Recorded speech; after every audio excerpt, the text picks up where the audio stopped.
He knows that Panjim footballers will pose a threat to their winning run, and that is the first 11.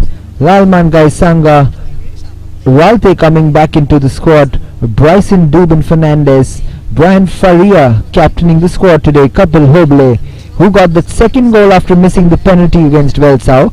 Christy Davis retains his spot. Delton Colasso, the pacey winger. Sarinio Fernandez makes a comeback in the left back position. Dylan De Silva, the goalkeeper. Wasim Inamdar and Lalwan Ruata, coached by Degi Cardozo. There we see the points table. FC Goa dwelling in third position thanks to their goal difference, but they will be looking to climb the points table and take the top spot today, even though they will be playing 2 matches extra than Salgaonkar. So they will be playing their 5th match today, whereas Salgaonkar has played 3 and won all 3 of them.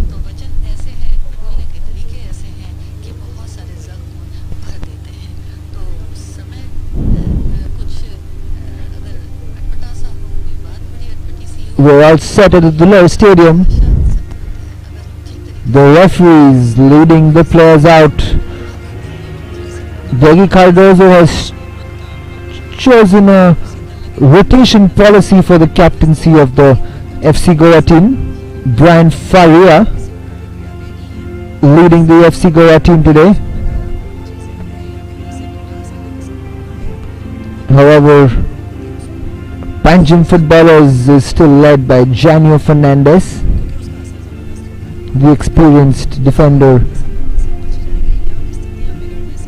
at the back for Panjim footballers. He'll have a big role to play against this very confident and rejuvenated FC Goa team, who lost in their first game against Salgaonkar, but they have been on a roll. They really took the game to Dempo Sports Club in their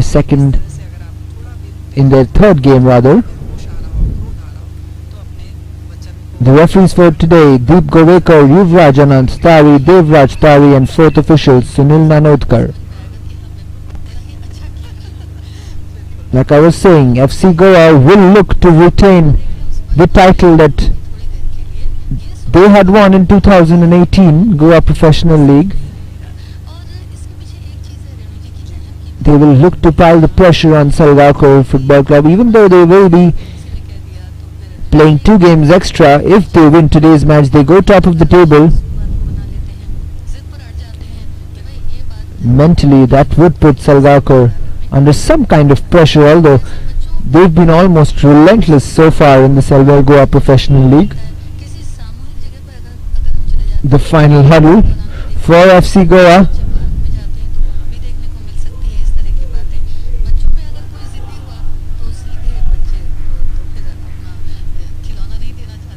They've really been coming together, FC Goa, and that's Panjim footballers. They will be looking to prove a point today, the young guns of Panjim footballers. They might be towards the bottom of the table, Panjim footballers, but believe me when I say this, they are going to give FC Goa a run for their money today.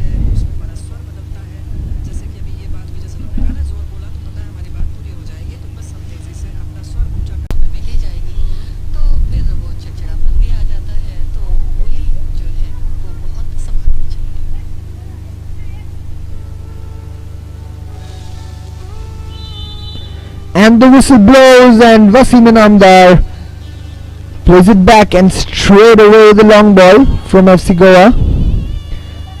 How they would like an early goal against the young guns of Panjim footballers. Like Thomas Alvarez said, he's put out a young squad to play the talented youngsters of FC Goa.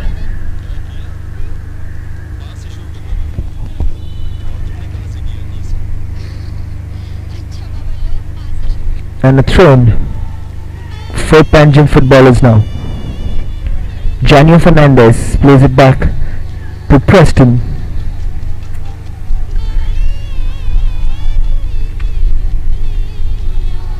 William.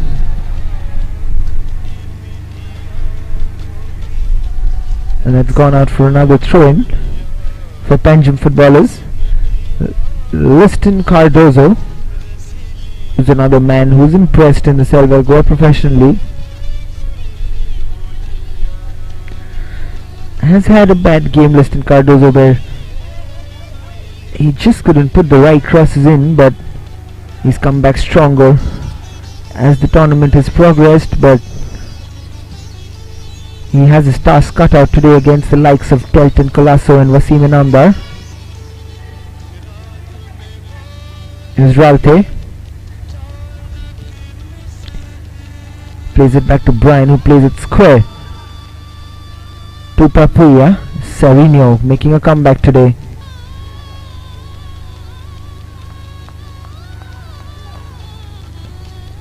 Here's Christie. Works his way through and plays it to Lalrem. Lalrem with the outside of his foot to Delton.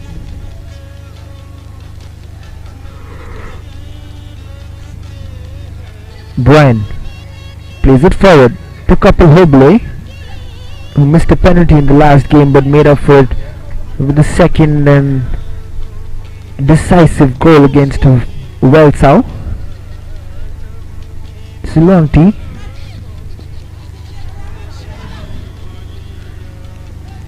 Early pressing from FC Goa. This is Lokesh Talwar. But eventually played out by Akram Yadwad. Looking for Joyson, but it goes out for a throw-in. Luangti with the throw again. Ralte powered up the ball over there and it has gone out for a goal kick.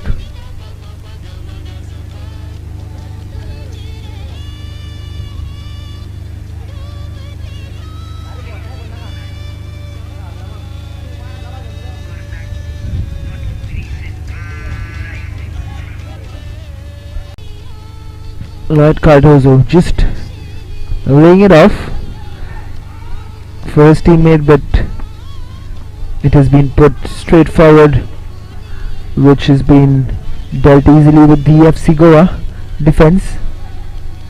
Here's Savinho.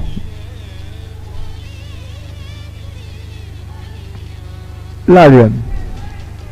How many times have we seen Lalrem switching positions from the attacking third to the defensive half, to the right wing, to the left wing? He's everywhere on that field for FC Goa.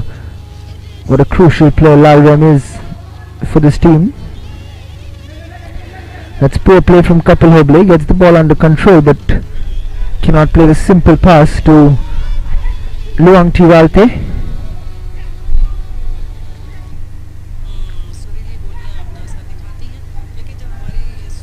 This is Prasil. Lokesh Kumar Talwar plays it to Valmiki. This is Liston Cardozo. Good work from him, Liston. And this is Valmiki again. That's a good outstepped ball given on the right hand side, but Jovito Fernandez cannot keep that in.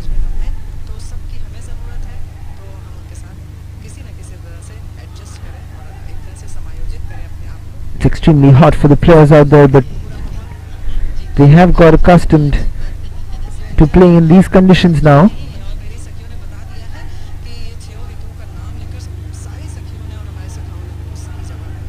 Both teams into their 4th and 5th matches respectively.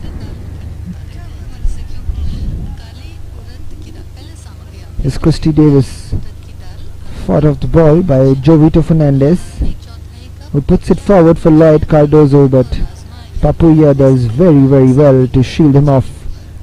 The ball goes out for a goal kick. Here's Brian Faria. PANJIM footballers look a more organized side as the league has gone on.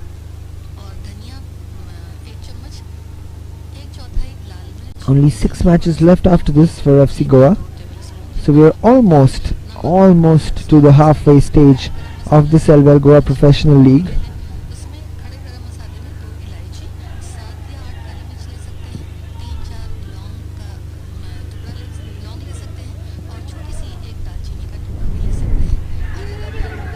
Jania doesn't take a risk, puts the ball out. Luang T plays it quickly without paying heed to what Lalram was saying over there, and he gets the ball back. This is Kapil Hoble. Luang T plays it to Lalram. It's beautiful football from FC Goa, but that's an offside for Kapil Hoble. But you see, they're forming those little triangles, trying to play the short 1-2 passes, movement off the ball. Beautiful to watch, but Kapil Hoble just stepping into the offside trap of Panjim footballers, who starts proceedings with goalkeeper Preston Rego.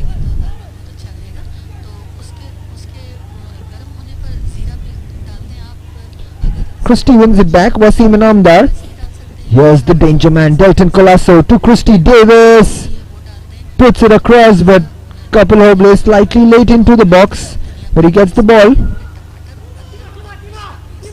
This is Luang T with the cross, but straight into the hands of Preston Rego.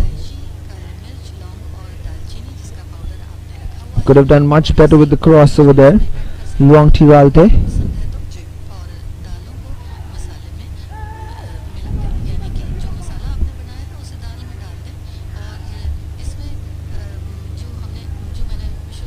Here's Liston Cardozo.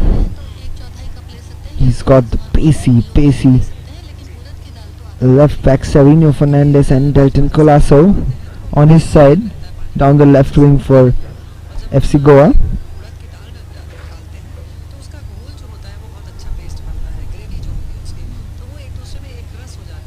But Liston Cardozo is capable of handling that kind of pressure.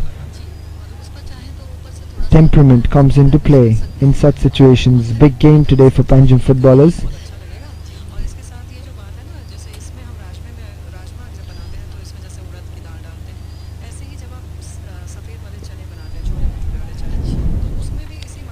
So when you're looking for options with the throw-in, this is Christie Davis. Picked up by Papuya, but the ball has come off an FC Goa player and it has gone out for a throw-in for Panjim footballers.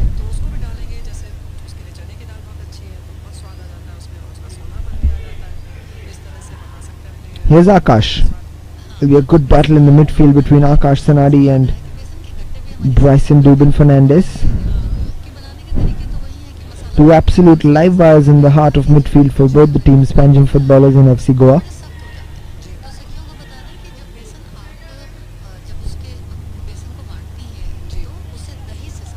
Kapil Hoble plays it back to Luang T, plays it back to Brian Faria, and then Bryson to Dylan, who plays it square to Papuya.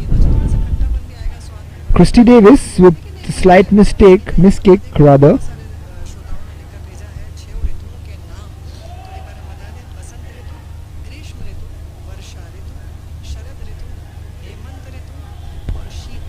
Slightly aimless pass over there.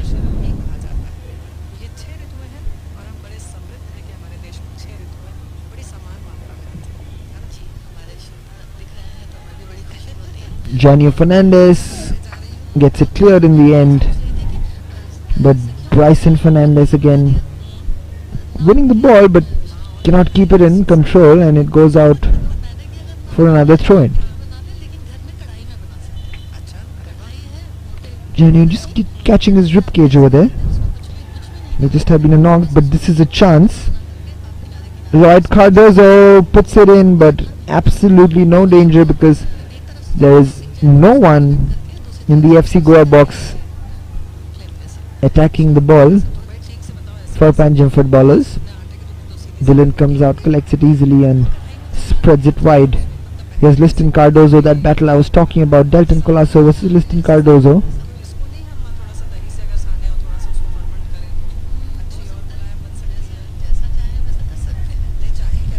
There's Luang T.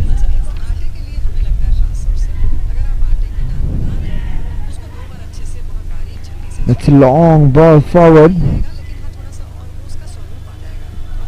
but straight to Preston Rego, the Panjim footballers goalkeeper, taking his time, letting his players settle down.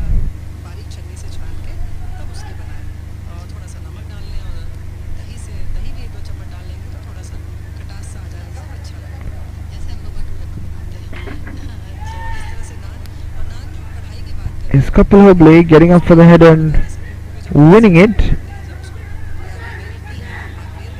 This is Christy Davis, plays it back to Luangti. The captain, Brian Faria, to Bryson.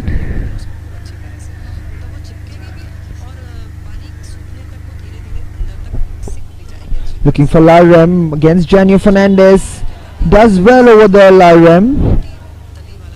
Both players dueling for the ball over there, but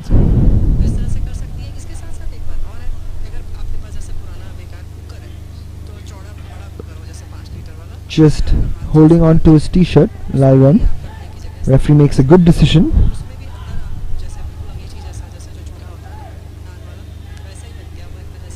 Here's Janio with the free kick. That's another free kick given away. This time FC Goa's way.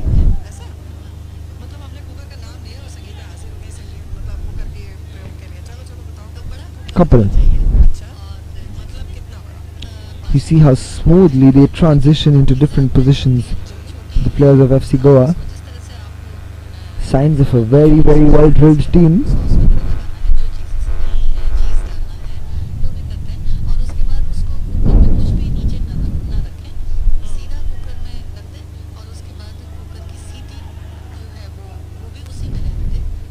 Papoya cleans up the mess and gives out a quick throw in.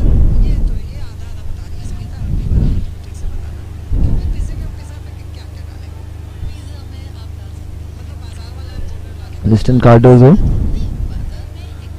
to take the long throw in into the box, which has been easily headed out by FC Goa. And that's a decent cross in, but good effort from Joyson, but Brian Faria was there to tackle the danger.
till he's actually got the ball at the back of the net.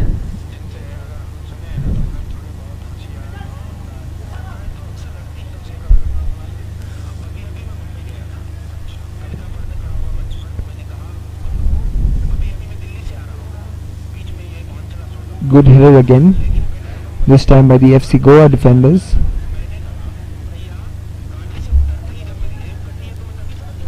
Liston takes the throw-in, comes off Papuya, and another throw-in for Panjim footballers.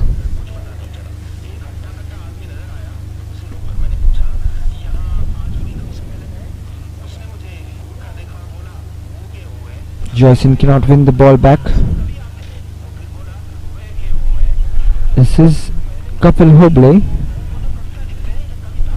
Loses the ball out yet again, and this is clumsy football at the moment.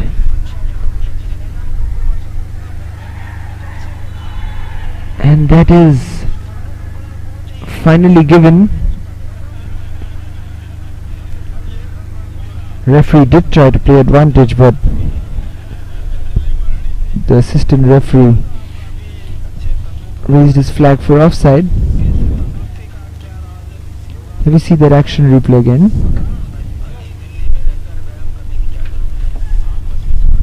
Just catching him over there.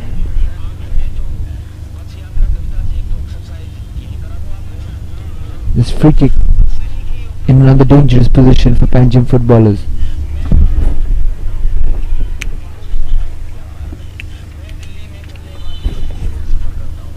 To take the free kick, Panjim footballers with the flick on, but goes slightly wide of goal.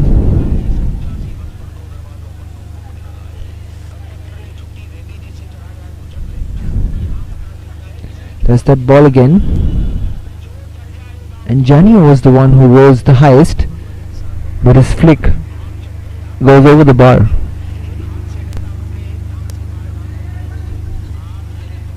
It did take a deflection on the way, but it has gone out for a corner for Panjim footballers. This is a good start, I must say, from Panjim footballers, although they haven't troubled Dillon yet, which might change in the next few minutes. But this is Valmiki. It's a good ball in, and that is the surprise goal! Dillon Da Silva, the hero of the last game, against Valsara. He saved a superb penalty. Probably should have done much better on that occasion. We will see this again. Valmiki Miranda. Valmiki puts in a good cross, but that is poor goalkeeping from Dillon. And Brian Faria was unable to clear that, and that man who's come into the team again today in the first 11, the left back Prasil, is the one who scores the first goal of the match. And here we see that replay again, crossed in with his left foot, Valmiki Miranda. Great follow up by Prasil. Prasil urging his teammates on. That's a very poor goal to concede for FC Goa. Dillon will be so disappointed with that. Quickly here.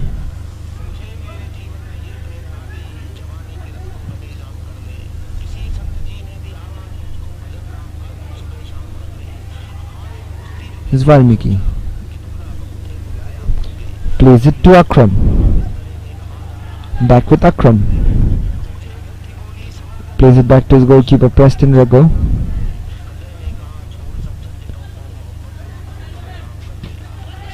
Beautiful receiving from Sahil Prasil.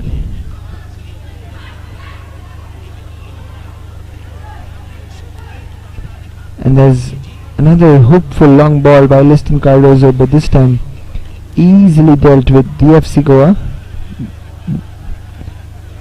By the FC Goa defense.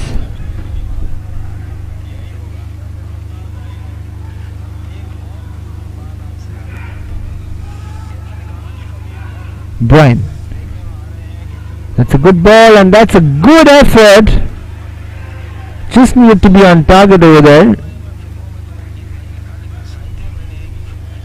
Preston Rego would have been worried for a few seconds over there if it was on target, but we'll see that chance again. Kapil Hoble decides to go for it, but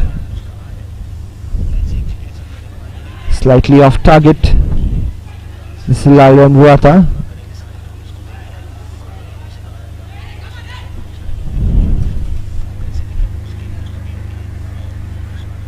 The stars of FC Goa really haven't put these Panjim footballers' defence under any kind of pressure.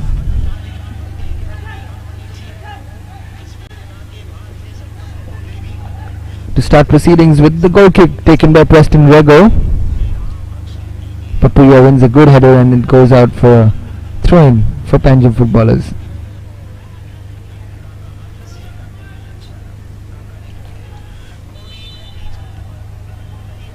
Liston.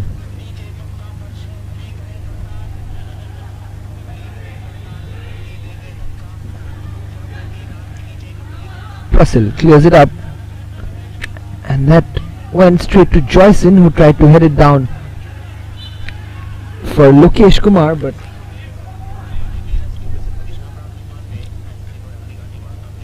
this has so far been a very clumsy game for FC Goa. There you see Lalran Ruata, he didn't need to do that, just pulls his jersey. This is Akram. Goes back to his keeper, Preston Rego.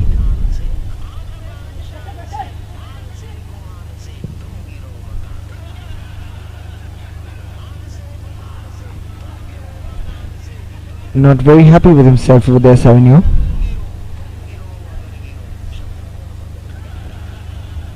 Here's Christy Davis, back to Brian Faria. To Luang Tiwalte. Lalrem. Bryson.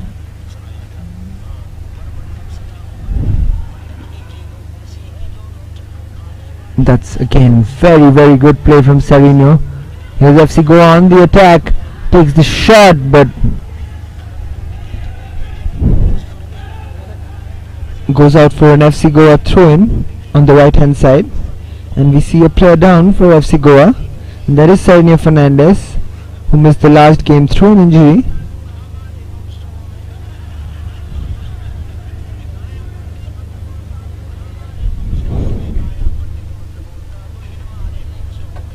Savinio. There you see how he got injured. He did catch him a little there, but not to the extent that he's making off it. In the meantime, the referee calls for the cooling break, and boy, do the players need a cooling break now or not, because it's almost 35 degrees hot out there.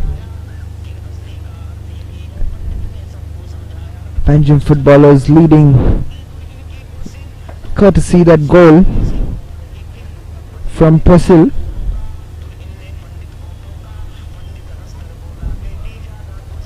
Here's Valmiki Miranda. This is that goal again. Valmiki crosses in with his left, but Dylan De Silva, what have you done? He won't be happy with himself. He sets high standards for himself, Dylan De Silva.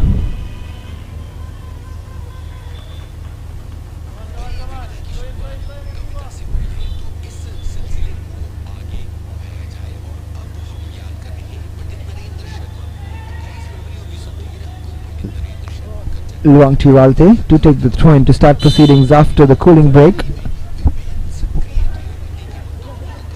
Siddharth Colasso, we've not seen much of him either today. Very exciting player.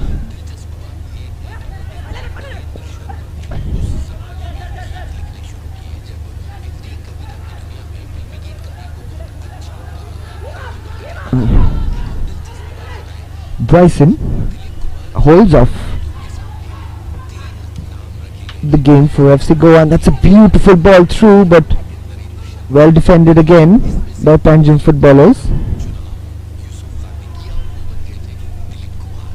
This is a scramble in the box at the moment, and finally FC Goa gives away the foul.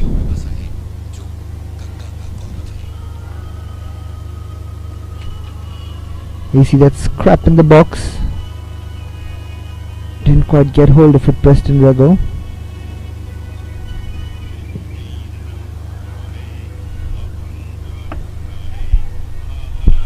Brian Faria. That's beautifully done by Valmiki Miranda. He's really made a difference in the middle of the park for PANJIM football. That's another great cross in.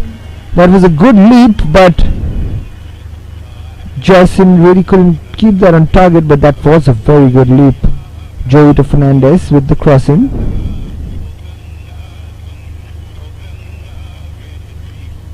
That was a decent leap from Jason, but you gotta keep it on target if you want to score.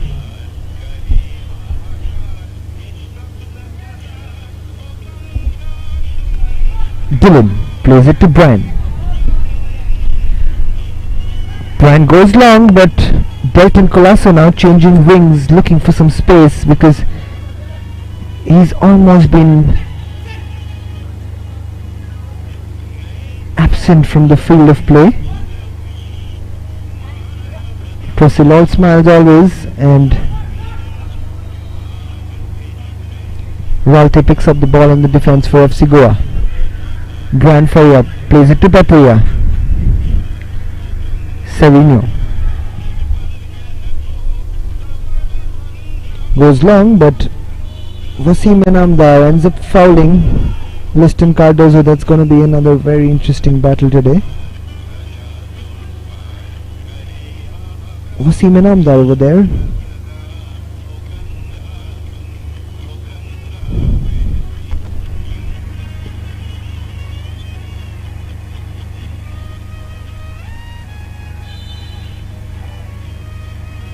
It's going to be a long kick from Preston Rego, and it is.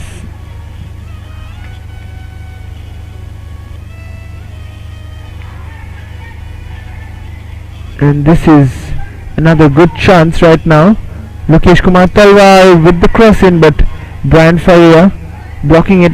There's no chance the referee will give that for handball. His hands were right behind him.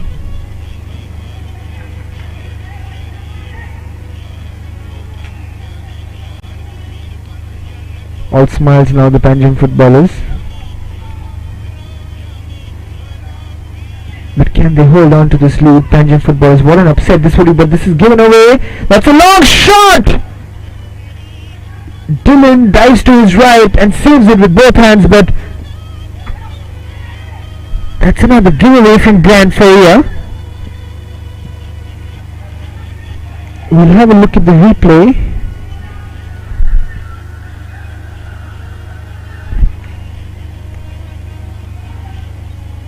Here's Lloyd Cardozo.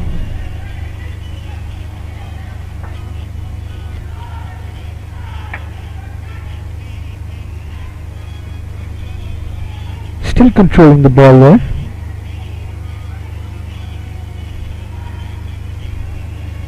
Into the box now, PANJIM footballers, but one too many defenders for Lloyd Cardozo. Trying to do it all on his own because he's barely got support in that FC Goa box. Kapil Hoble looking for Christy Davis, but Christy Davis is off position and he couldn't read that pass from Kapil Hoble. Look at him running. The hard-working Kapil Hoble. Now this is Dylan with the ball.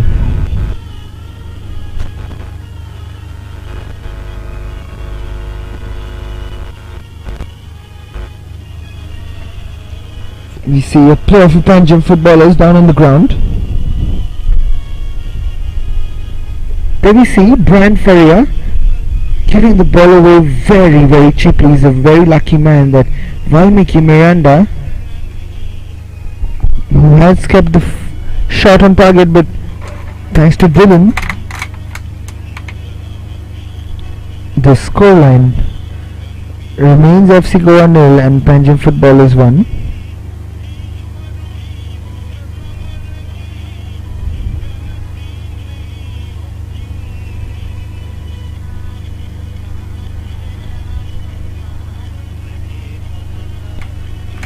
FC Goa start proceedings again from the back. Look at how deep Lal Buata has come back.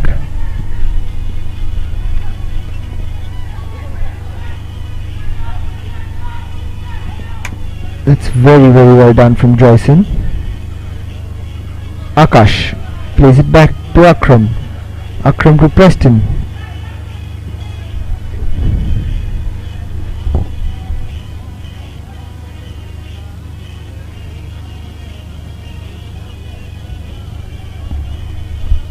Another throw in for Panjim footballers. Like I said, you cannot take these young boys for granted, and FC Goa are finding it extremely difficult to get past this Panjim footballers defense line. On the other hand, it's been made more difficult the job because Panjim footballers Prasil has scored from a Valmiki Miranda cross. Bryson to Dalrem. This is Savinho. Bryson.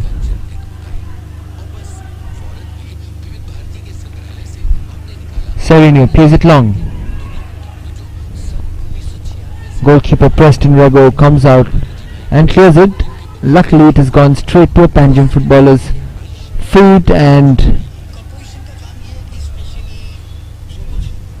Preston Rego telling everyone to calm down.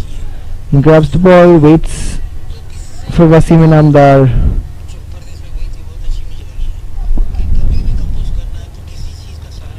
Now he'll take a long goal kick.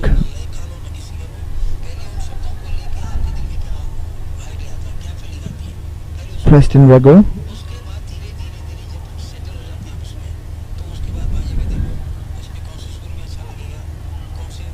Let's head it down. This is Joyson. It's a dangerous tackle from Papuya. No one really in the box there. Here's Delton. What can he do? Where can he work his magic? We see twisting and turning, increasing the pace.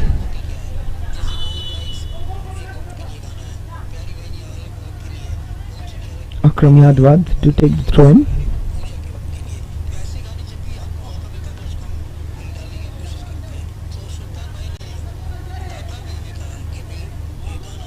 There we see that moment from Delton Colasso. Plays it to Wasim Inamdar, but Wasim Inamdar is standing in an offside position. This is another chance. Can he keep it in control? Slightly off balance over there. Prasil. Again, very good work done. This is Wasim Inamdar running at the Panjim footballers' defense. Still going Wasim Inamdar, twisting and turning. This is Bryson with the shot. Good attempt, but slightly off target. Goes wide of the goal.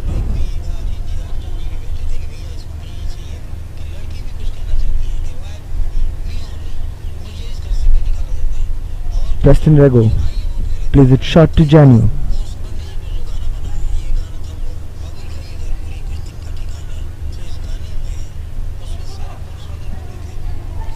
Janu tries to play it long, looking for Lloyd Cardozo, but this has gone out for an FC Goa throw-in. Brian Faria plays it long again, more hopeful than anything else, but anything can happen literally in a game of football, like we saw in the game of Youth Club of Manora.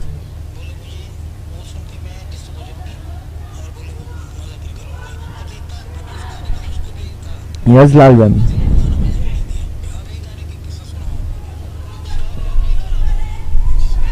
This is a chance for Wasim Inamdar. Will he get there? He does, but that is brilliant work from Preston Rego. Comes out swiftly, beats Wasim Inamdar on pace.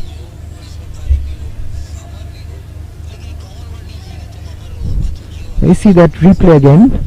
Luang T plays a beautiful through ball to Wasim, who tries to reach it just about missing by a whisker and into the safe hands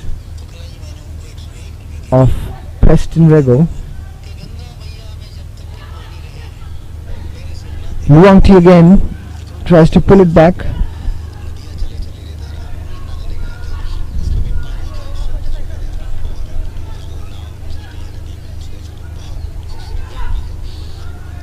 This is Lalram playing it back to Brian.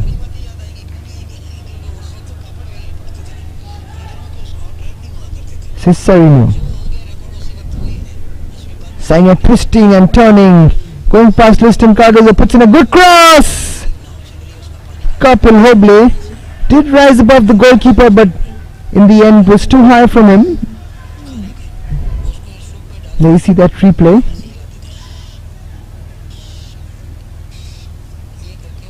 And the ball did come, but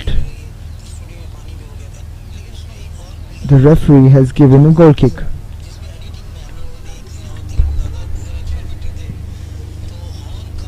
Preston Rego hooks the ball up.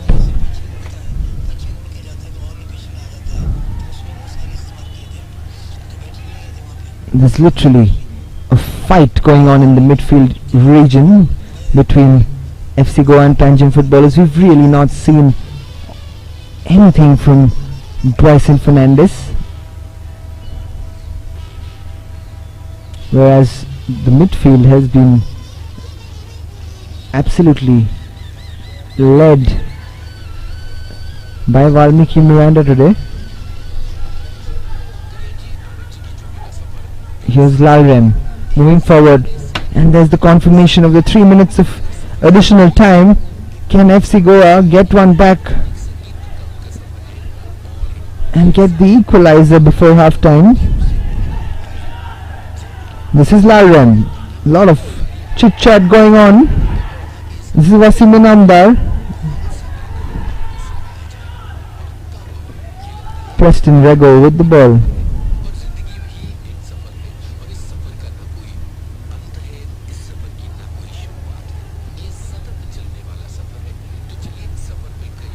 Quickly paid. This is Bryson.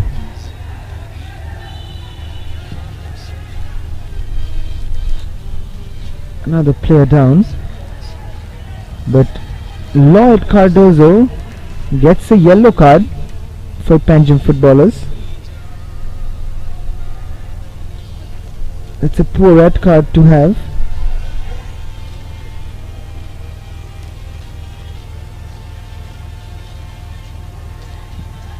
Not happy man there, Lloyd Cardozo. He does get the yellow card. And that's a good, another outstepped past given.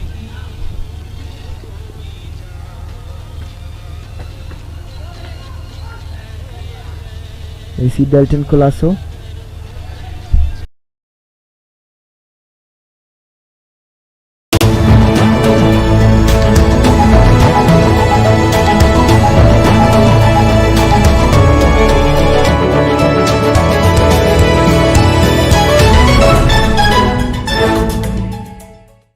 জন্য বাংলা খবর এবং বাংলা সংস্কৃতিকে বাঁচিয়ে রাখতে তাদের এই উদ্যোগে সাফল্য কামনা করি। আপনারা তাদের চ্যানেল দেখুন, এটা একটি ওয়েব চ্যানেল, মোবাইলে দেখা যাবে, কিন্তু যদি সঠিকভাবে সঠিক নিউজের সঙ্গে সঠিকভাবে মানুষকে পরিবেশন করা যায়, এই নিউজ চ্যানেল খুব শীঘ্রই পপুলার হবে এবং এর গ্রোথ এবং amid the challenges of our keep them on silent, amid the challenges of COVID-19 that we still continue to face, we shall find immense comfort. Pushed off the ball, and the counter attack is on Lloyd Cardozo. But our individual and collective tributes to the COVID warriors and heroes, doctors, paramedic staff, nurses, researchers, scientists, and last but not the least, from ECI point of view, all our officials on the election duty who are located in the front line right up to the polling station level and trying to kind of see the process through. With keeping all this in mind, we have kept the leitmotif and theme of National Voters Day 2021, making our voters safe, empowered, informed and vigilant.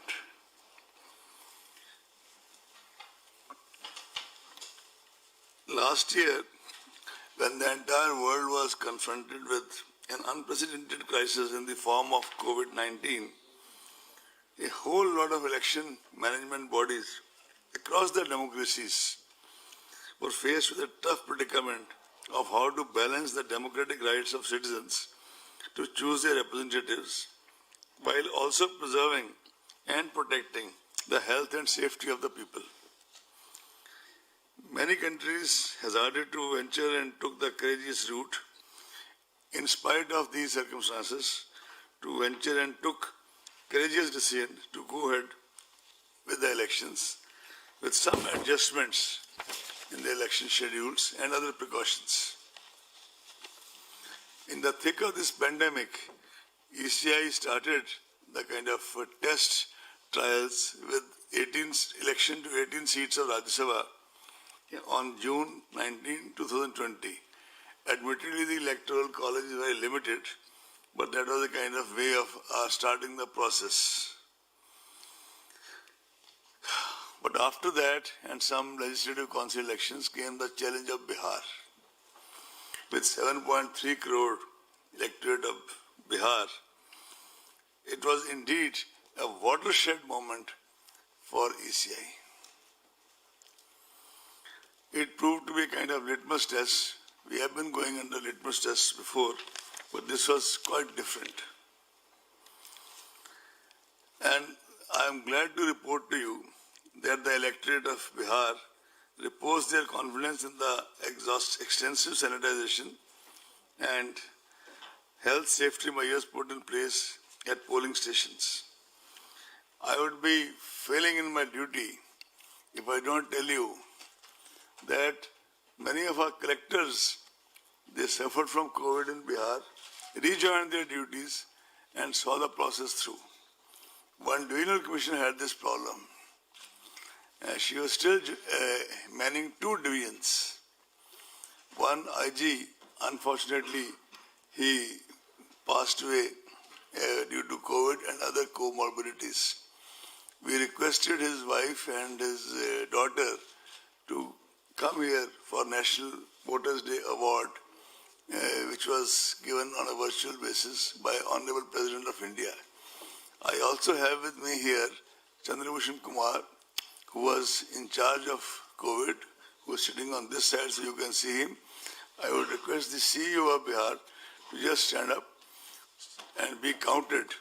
They are the people who really put in day in and day out to carry the entire process through. In fact, you will be glad to know, and you must be already aware, that voter turnout in assembly elections in Bihar 2020, 57.34%, exceeded both the previous assembly election of 2015 as well as the Lok Sabha elections 2019.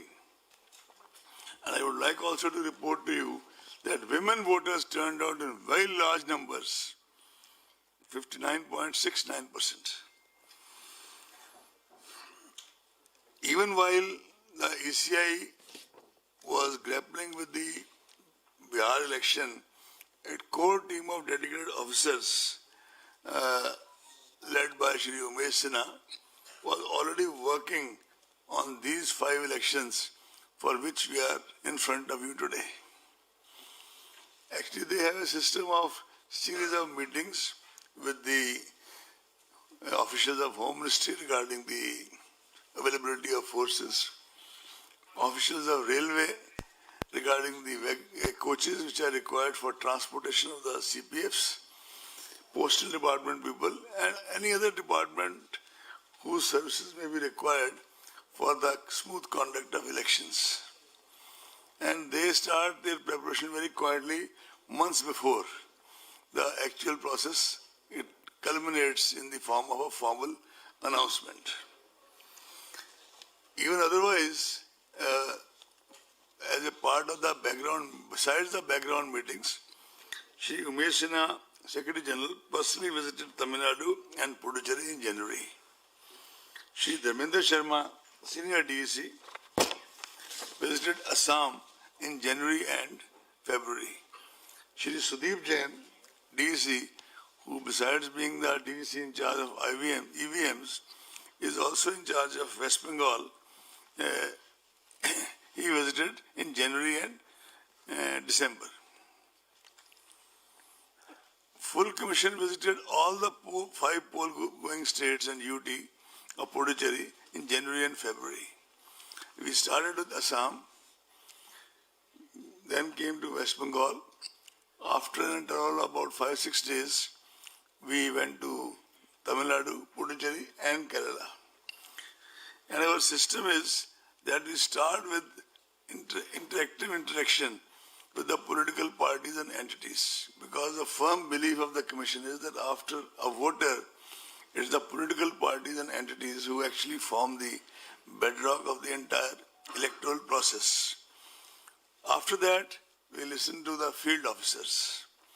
We also talk to the regulatory agencies of both Government of India as well as the state government. We culminate our meeting, official meetings, with the meeting with the Chief Secretary, DGP, senior officers of that state, and finally we end the visit with a briefing to the media, as was done in all these 5 states. I must compliment the voters whose trust in India's democratic system, resolve to articulate their electoral choice, and firm determination to participate is inspiring. They brave several odds and difficulties, sometimes even barriers, to come out on the election day to mark their votes at the polling station. In fact, if you recall, a whole lot of you attended the NVD this time also, as you do every year. We have prepared an entire collage around the common man of R.K. Lakshman to kind of explain and convey the ECI's ethos of how we perceive the elections.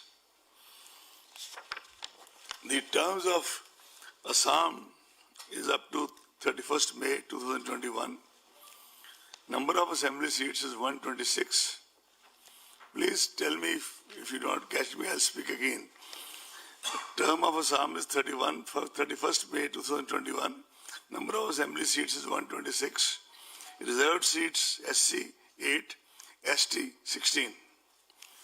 Term of Tamil Nadu is 24th May 2021. Number of assembly seats 234. Reserved seats SC 44, ST 2.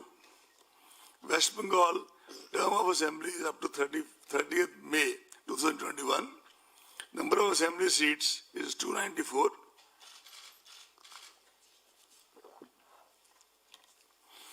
SC seats are 68. ST seats are 16. Kerala, the term is up to 1st June. Number of assembly seats is 140. Reserved seats are 14 and for SC and 2 for ST. Puducherry, the term is up to 8 June. Number of assembly seats is 30. Reserved seats SC 5, ST nil. A total of 824 assembly constituencies shall be going for polls during these elections. 18.68 crore electors will cast vote at 2.7 lakh polling stations in these states and UT of Puducherry. More than 3 lakh service vote electors will be availing the facility of electronic transmitted postal ballot system, that is ETPBS. The special summary revision was held with respect to 1/1/21 as the qualifying date and the electoral roll published in January 2021 itself. Because we have reduced due to COVID, we used to have a polling station with maximum 1,500. Now we have made the qualifying thing to be 1,000. We have also ensured that all polling stations are on the ground floor. That is completely non-negotiable. So Assam, the polling stations in 2016 were 24,890, 2021 33,530, percentage increase in polling stations 34.71. Tamil Nadu, we had 66,007 polling stations. Number of polling stations in 2021 are 88,936.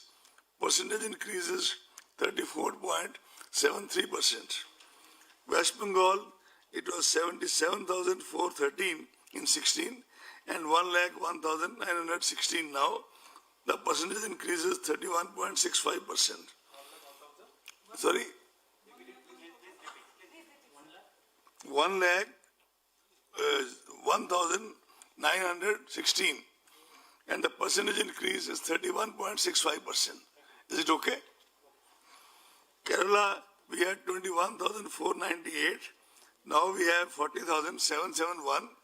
The percentage increase is 89.65 because the population is so dense. The density of population is so much. Puducherry is 930. Number of polling stations now is 1559. The increase is 67.63%. Why, my friends, I am trying to mention this is that this also means that much more polling personnel, that much more security personnel, because the norms for the polling personnel and the security personnel remain the same. And although we try that, our CEOs try that the auxiliary polling stations, as we call them, are near the original polling stations so that we can kind of optimize on the utilization of manpower. You are all aware that after taking the inputs from several stakeholders, Commission had issued a set of guidelines for COVID in the context of COVID on 22nd August 2020. The inputs were taken from political parties as well as from our CEOs of all the states and UTs. We also mentioned in that whereas these guidelines are generally as per the NDMA guidelines and issued by Ministry of Home, but at the same time, as is mentioned in the MHA guidelines also, the states can make local variations and local changes, keeping in view their own milieu. However, this is the paradigm. We keep coordinating with the Ministry of Health and keep a very close watch on the health situation in the poll-bound states. The rollout of vaccination program has further contributed to a more positive environment as compared to earlier, and probably is gradually boosting the confidence of people for coming elections. I am glad to report to you that on the recommendations of the Commission, Health Ministry has already declared all our poll officials as frontline workers for vaccination. And the Commission has taken a conscious decision that after all our frontline workers are vaccinated, then only in the headquarters it will start from the, let's say, from the MTS. The elections by definition involve large gatherings of people at various stages of electoral activity, whether it is nomination or campaigning. It is of paramount importance, therefore, to mitigate the likely health impact and reduce chances of transmission among the people. Several steps have been taken to address the issues. You are aware of most of them, but I'll still report. On October 22nd October 29, as you are aware, on the recommendation of the Commission, the concept of absentee voters was introduced. Postal ballot facility had been extended as an option. I repeat, as an option to senior citizens aged 80 years and above, persons with benchmark disability flagged in the electoral roll, and electors occupied or employed in essential services. For example, metros, all these things which the local CEO identifies in close coordination with the DEC of that area, and those notifications accordingly made. Nodal health officers are also appointed at the state district levels to ensure all related arrangements and preventive measures during the entire electoral process. A separate SOP is there for the COVID-19 patients, suspects, quarantined for their voting. That has already been issued by the Commission. Polling time has been uniformly increased. It was done in Bihar also. Again, also it's being repeated by 1 hour. And the decision is taken by the local CEO in close consultation with the DEC concerned.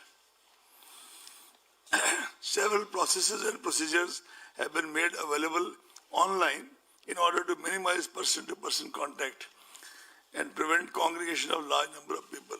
But that doesn't mean that those people cannot exercise cannot adopt offline procedure for those things. The number of persons accompanying a candidate for submission of nomination has been restricted to 2. And the number of vehicles is also restricted to 2.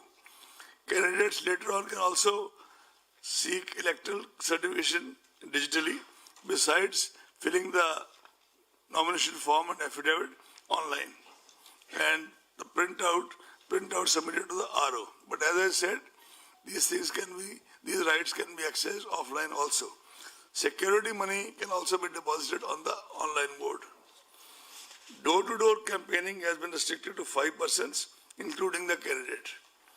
Road shows are allowed, subject to the convoy being broken after every 5 vehicles.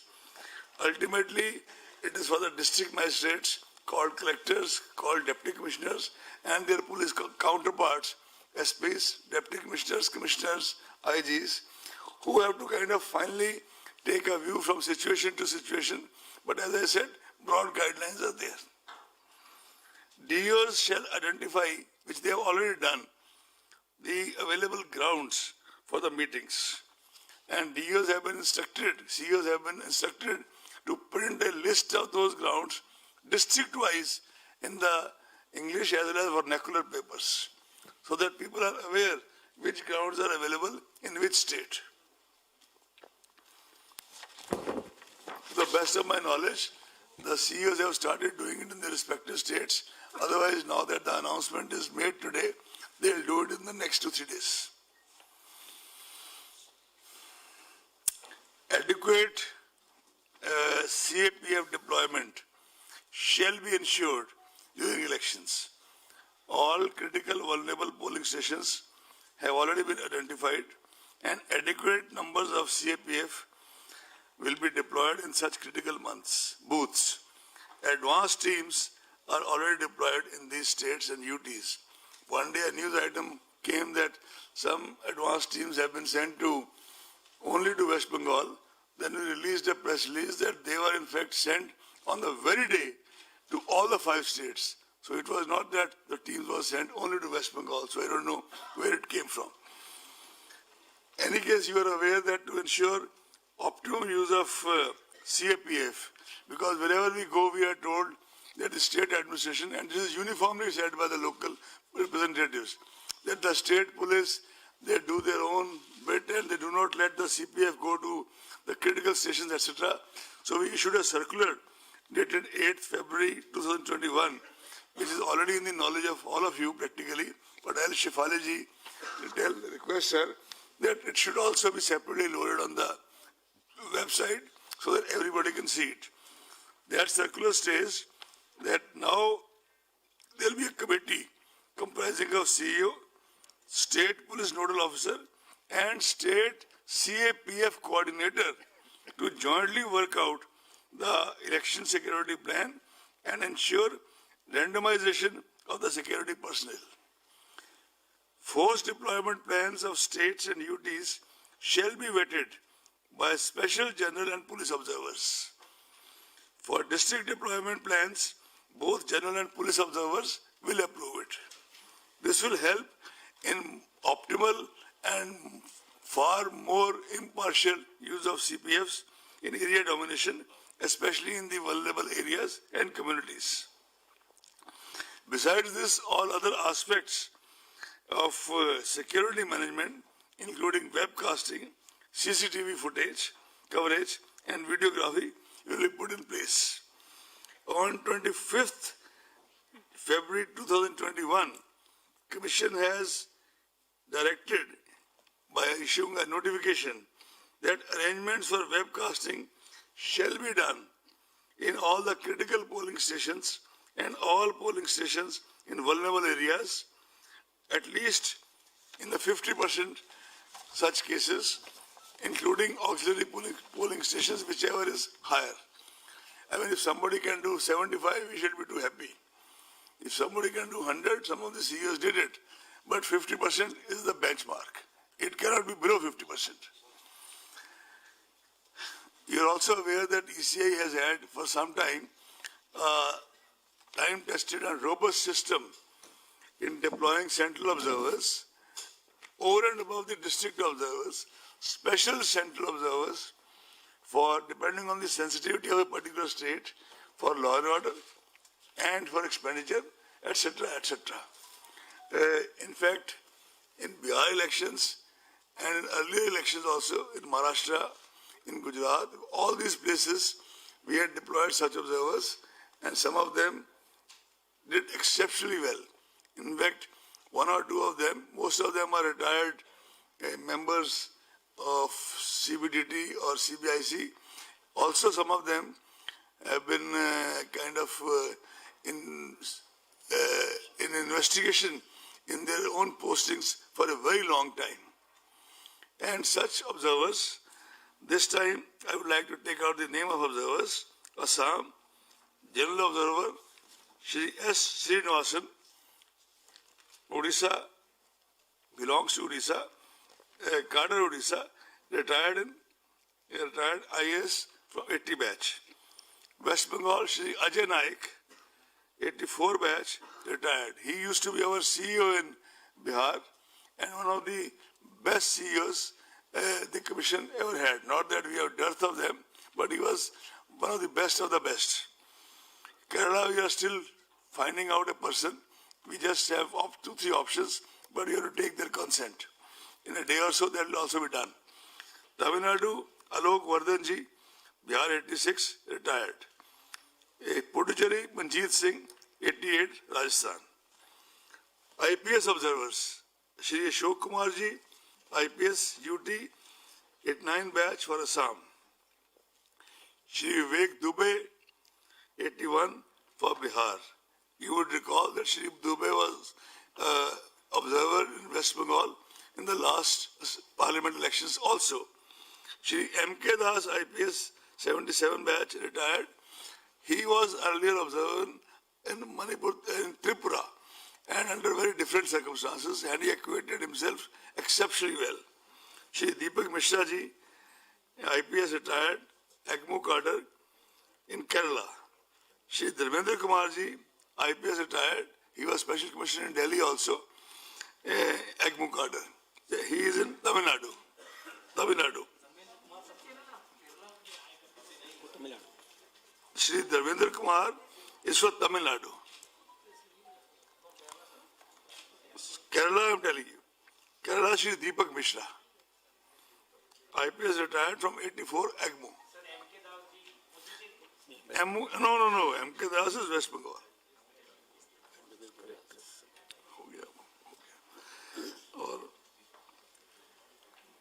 Are you clear about IPS observers? Vivek Dubey, West Bengal. In fact, for West Bengal, we are having 2 special police observers.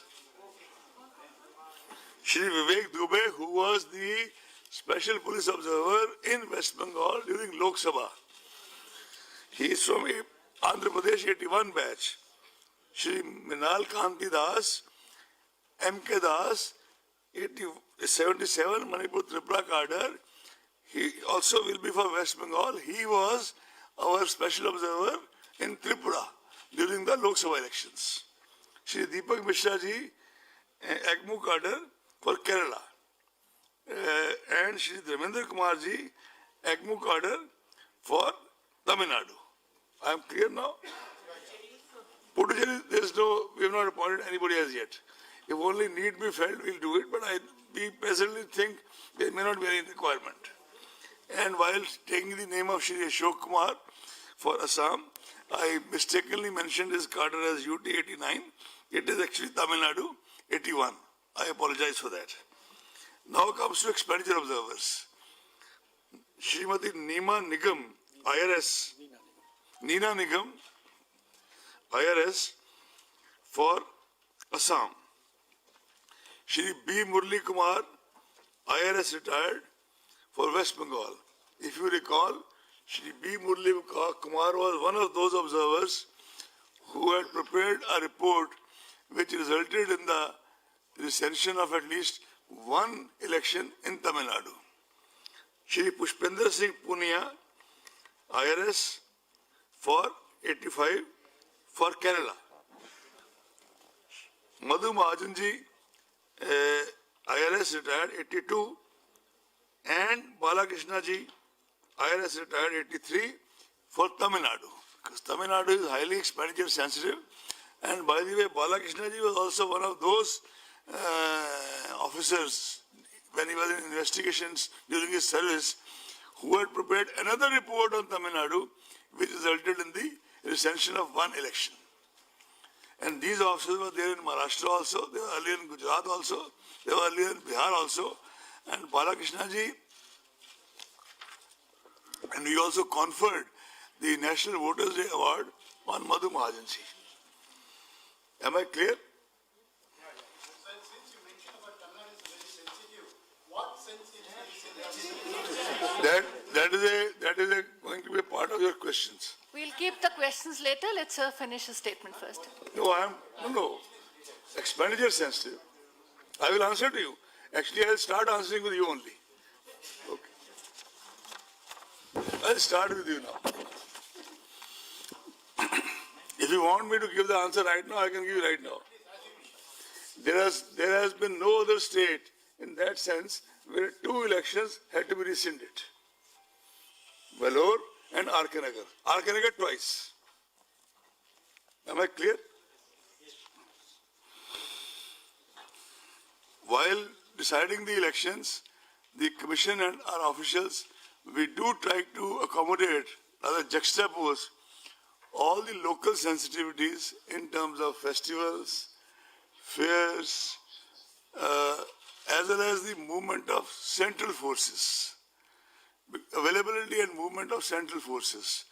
We cannot say that we make everybody happy by that, but we scrupulously try to, for example, avoid keeping an election in some states on Friday. And similarly we have taken care of Bihu, Holi, Vishu, Easter, Good Friday, Ramadan, all these things, they have been kind of trying to take care. Not only that, I would like to inform you that even when the exams for Central Board of Secondary Educations were being fixed, Umesh Sinha ji had a series of meetings, informal meetings or formal meetings between him and the CBSE authorities, and we try to kind of see what their sensitivities are, and they try to accommodate what our sensitivities are. And the outcome has been that there has been quite a kind of harmonious interaction in that regard.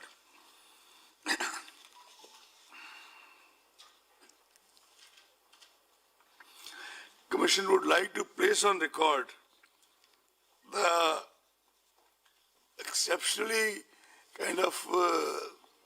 exceptional cooperation Commission has been getting election after elections in the context of availability and deployment of central forces, MHA, in the context of availability of wagons, Ministry of Railways, Postal Department, and many other agencies can't name everybody, but they have been our kind of some of the biggest adjuncts with the Commission, and they perform in the election duties as if they are also a part of ECI. We are really thankful to them.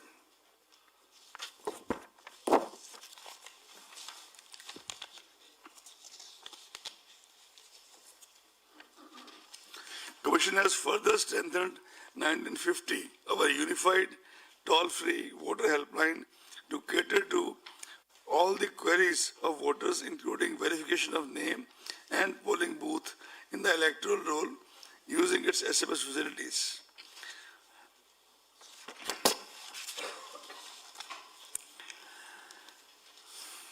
As I informed you during Maharashtra elections, the exact number of polling stations which we brought on the ground floor was 5,600. And we have made clear to our CEOs that this is something non-negotiable in view of the aged people and people with persons with disability. And I must say that CEOs have also risen to the occasion in Maharashtra, in Bihar, and all the states. I'm sure they've already done this.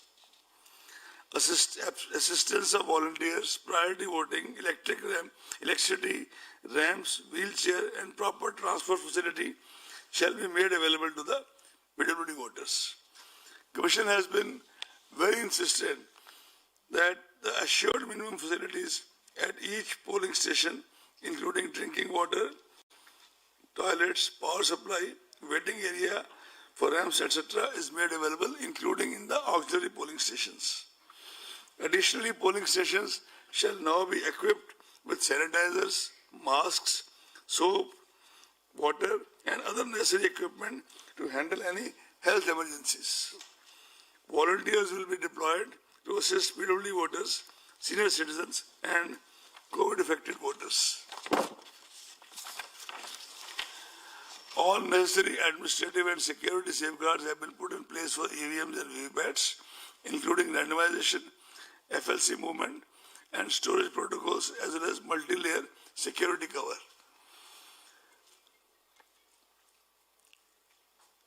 You are all aware that Model Code of Conduct was evolved by the Commission in sustained dialogue with the political parties since 60s. This is probably the only document which is a tribute as much to the political parties as to the then CECs or ECs. That is a consensus document. The MCC shall come into force with the announcement of these elections. Commission has made adequate arrangements to ensure the effective implementation of MCC guidelines. Only in the case of elections, by-elections to the state assemblies, a separate notification shall be issued by Mr. Sinha, and MCC shall come into force at that time. Candidates with criminal antecedents are required to publish information in this regard in newspapers and TV channels on 3 occasions during the campaign period. It is also mandatory for political parties to publish in national and vernacular papers regarding individuals with pending criminal cases selected as candidates, along with reasons for such selection, as also why other individuals without criminal antecedents could not be selected as candidates. A whole lot of citizens groups, SHGs, Commission itself, and Honorable Supreme Court have been very persistent, and rightly so, in following this part.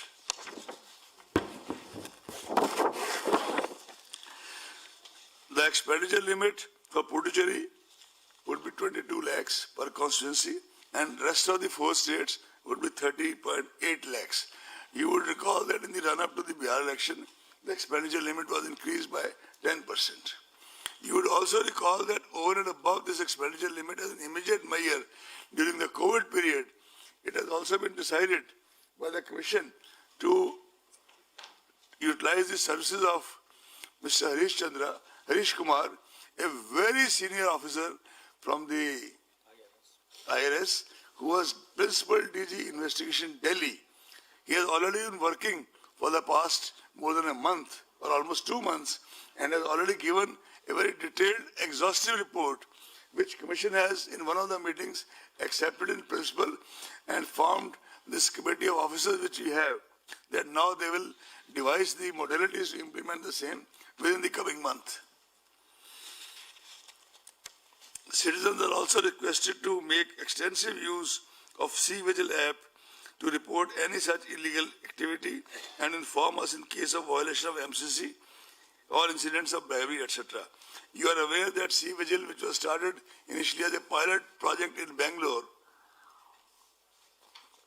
has over the period of time during Lok Sabha was extended to the entire country and has now become one of the biggest tools of empowerment of citizens and voters.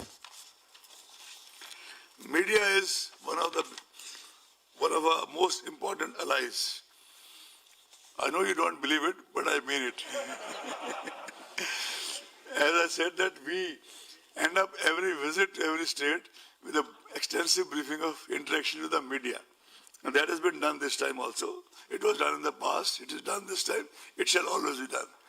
Last time, if you remember, during Bihar elections, our senior officers, on the last day of counting, they kept on kind of briefing right till 12 o'clock in the night, besides whatever is available on the ECA website, in order that the media gets to know the results well in time. The same practice shall be followed this time in all these 5 states. Adverse use of social media platforms, you are aware of the challenge. New guidelines have been issued today by the government. We have requested Mr. Umesh Sinha, who had earlier been dealing with the social media platforms in the run-up to Lok Sabha elections, and obtained from them a voluntary code of ethics, which is relevant today also.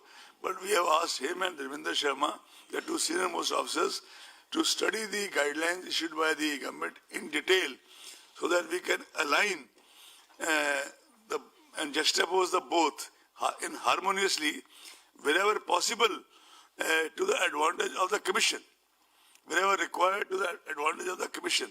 Because, for example, we have a different timeline for deletion of news. So they have got the guidelines and they are studying it. I think within the next 1 week, we'll issue a press release giving you the details of what they have recommended. You're all aware of the sweep program of the Commission, and same things will be replicated this time also. I would not dilate more than that, because you know there are sweep icons, there are national icons, there are state icons, there are district icons.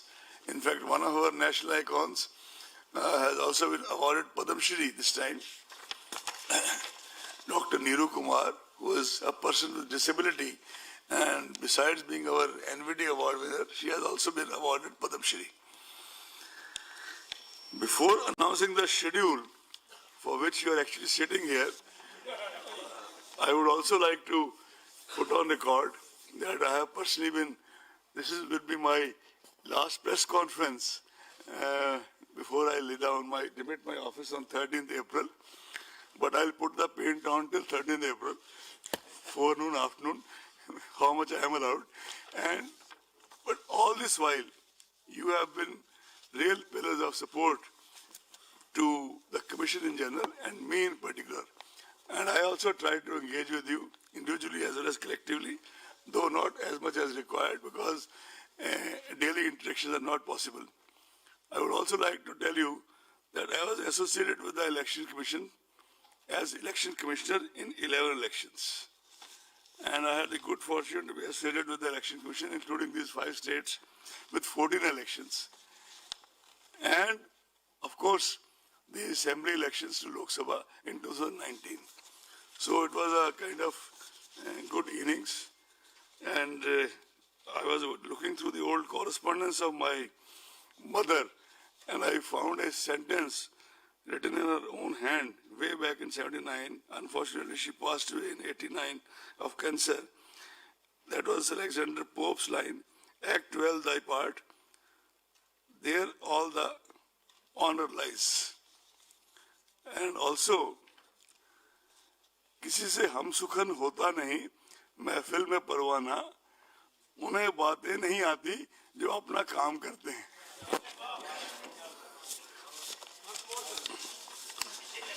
किसी से हम सुखन होता नहीं महफिल में परवाना, उन्हें बातें नहीं आती जो अपना काम करते हैं. That's the reason for less press conferences. Having said all this, I think Umeshji, I requested Umeshji last night at 12:30 in the night. Of course, he was in the office. I was also reading my papers. That this time, while I read out the dates to you, the same should be available on the large screen, so that you face less problem in decoding the dates. Even if you face less problem, I'll repeat what you think has not been understood. Sudeep, are you ready?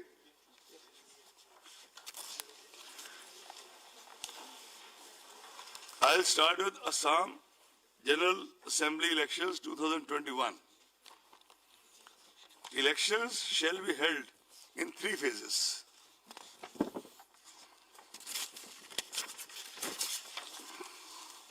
First phase, issue of notification, 2nd March. First phase, 47 assembly constituencies, issue of notification, 2nd March. Last date of nomination, 9th March. Scrutiny of nomination, 10th March. Last date of withdrawal of candidature, 12th March. Date of poll, 27th March. Date of counting, 2nd May. I shall not read 2nd May again and again because that is the date of counting is same for all the elections. Am I clear? Can I go to the next?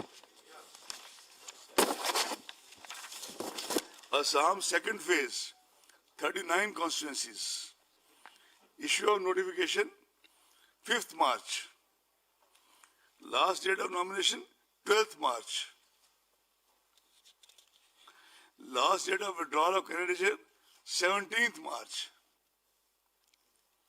Date of poll, 1st April.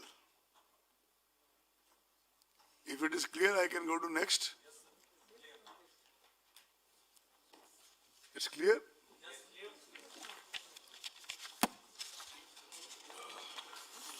We can even read out the names of assembly constituencies, but that is going to be available to you, right? Assam third phase, final phase, 40 assembly constituencies. Issue of notification, 12th March. Last date of nominations, 19th March. Scrutiny of nominations, 20th March. Last date of withdrawal of candidature, 22nd March. Date of poll, 6th April.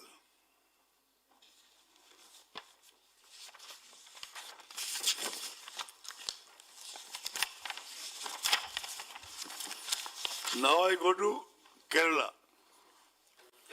All elections in 14 districts consisting of 140 assembly constituencies to be held in a single phase as follows. Issue of notification, 12th March. Scrutiny of nominations, 20th March. Last date of withdrawal of candidature, 22nd March. Date of poll, 6th April. Am I clear?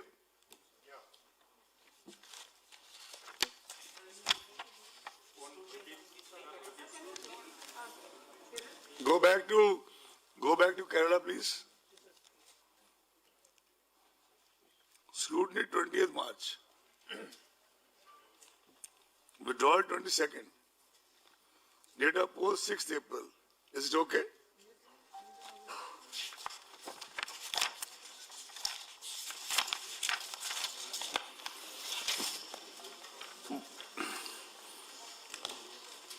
By-election to the vacant seat of Malappuram Parliamentary Constituency shall be conducted simultaneously along with the Assembly of Kerala on 6th April 2021.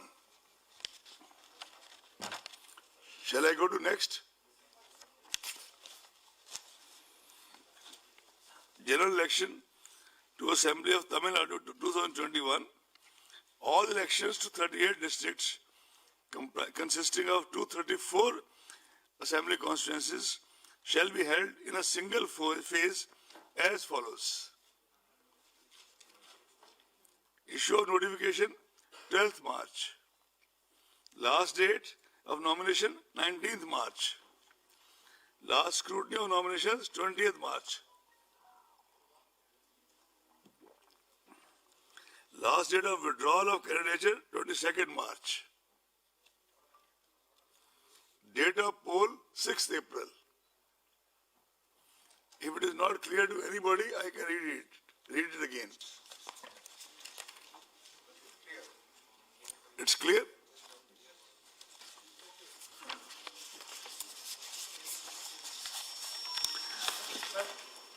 What about the parliament election? I'm coming. This was my next slide. Just watch there. Elections to the vacant seat of 39 Kanyakumari Parliamentary Constituency will also be conducted simultaneously along with the assembly elections on 6th April. Right?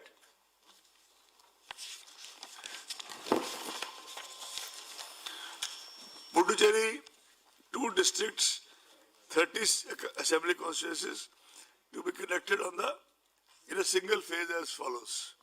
Actually, when we went to Puducherry, most of the political parties wanted that the election should be conducted along with Tamil Nadu because both sides probably felt unsavory elements coming in from this side or that side. And Tamil Nadu being a far bigger state, this was the only major demand of the political parties in Puducherry. Anyway, I'll read it now. Issue of notification 12th March. Last date of nomination 19th March. Scrutiny of nomination 20th March. Last date of withdrawal 22nd March. Date of poll 6th April. Friends, is it clear?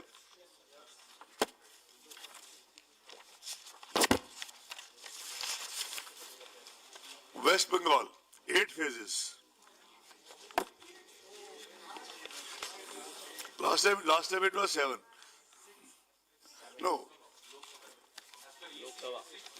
No, that was, I have the data with me because I have to meet such intelligent people. That was split into 6A and 6B. It was ineffectively 7. It was split into 6A and 6B.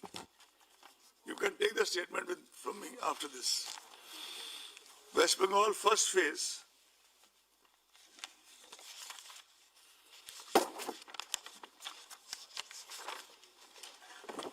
This will be 30 ACs. 30 ACs. Issue of notification 2nd March. Last date of nominations 9th March.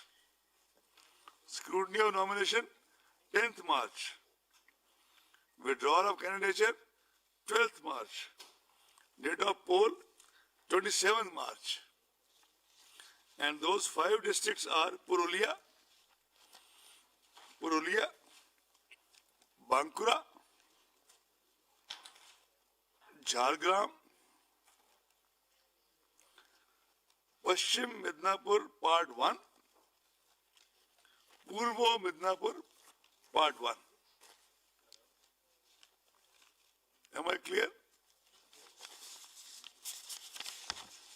Second phase, again 30 assembly constituencies.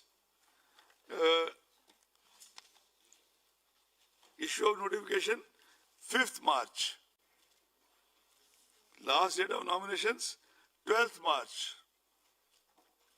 Scrutiny of nominations 15th March. Last date of withdrawal 17th March. Date of poll 1st April. And the districts covered are Bankura Part 2, Paschim Midnapur Part 2, Purbo Midnapur Part 2, South 24 Pargana Part 1. South Pargana Part 1. Are we clear? Shall we go to the next?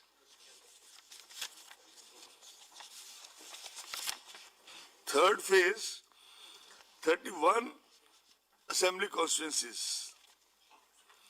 Issue of notification, 12th March. Last date of nominations, 19th March. Scrutiny of nominations, 20th March. Last date of withdrawal, 22nd March. Date of poll, 6th April. Phase 4, 44 constituencies. 44.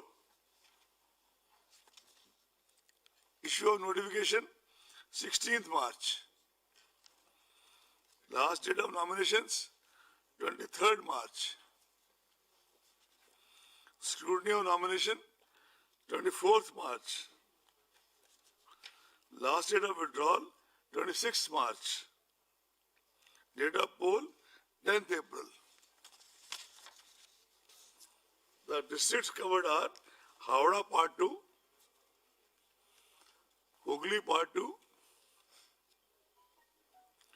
South Pargana Part 3, Alipurdar, all the 5 assembly constituencies, Cooch Behar, all the 9 assembly constituencies.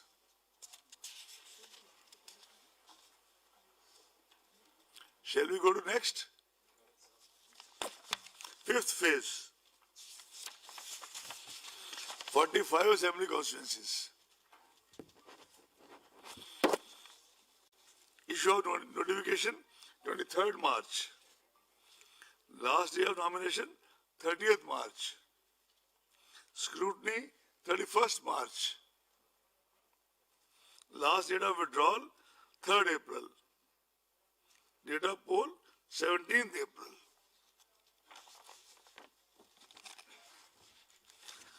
The districts covered are North Pargana Part 1, Nadia Part 1, Purbo Bardhaman Part 1, Darjeeling complete all the 5 constituencies, Kalimpong 1 constituency complete, Jalpaiguri all the 7 constituencies.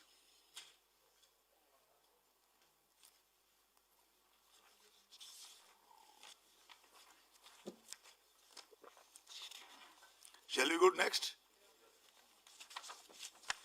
Phase 6, 43 constituencies. Issue of notification, 26th March. Last date of nomination, 3rd April. Scrutiny of nominations, 5th April. Last date of withdrawal, 7th April. Date of poll, 22nd April.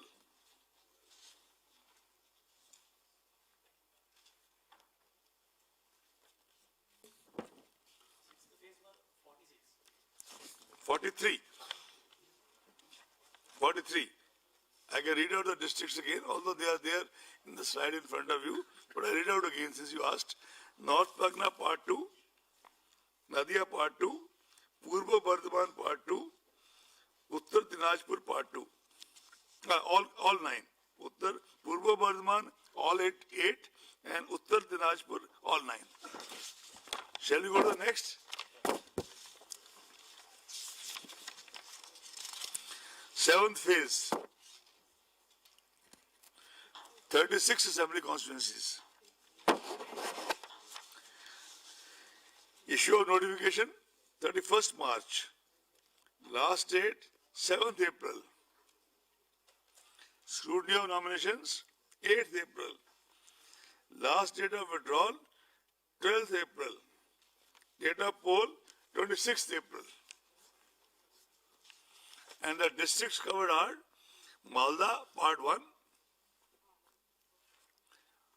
Murshidabad, Part 1, Paschim Bardhaman, all 9 ACs, Kolkata South, all 4 ACs, Dakshin Dinajpur, all 6 ACs.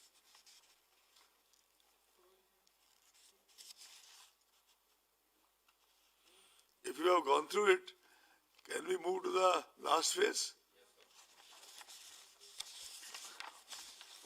Issue of notification, 31st March. In all 35 constituencies,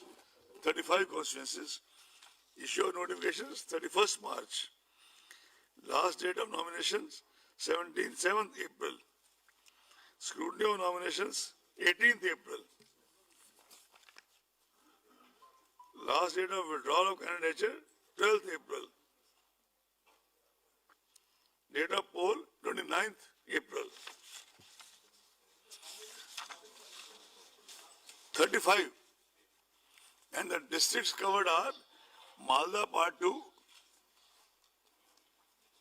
Murshidabad Part 2, Birbhum Part 2, Birbhum, all 11 assembly constituencies, Calcutta North, all 7 assembly constituencies. As I said in the beginning only, the counting shall be done on 2nd May 2021. And there are 2 more parliament constituencies, Andhra Pradesh, Tirupati, and Karnataka in Belgaum. Since MCC shall be applicable on the restricted these constituencies because the entire state is not going to election, Mr. Sinha will issue a separate notification for that. Just like they will issue a separate notification for all the by-elections to all the states. We have the figures as follows. We have the number of vacancies, etc. I can tell you, but in all it is 18 plus 4. All the constituencies shall be issued separately by Election Commission.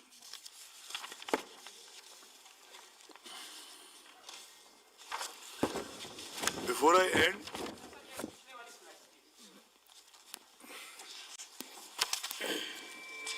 भाई bag चले जाओ.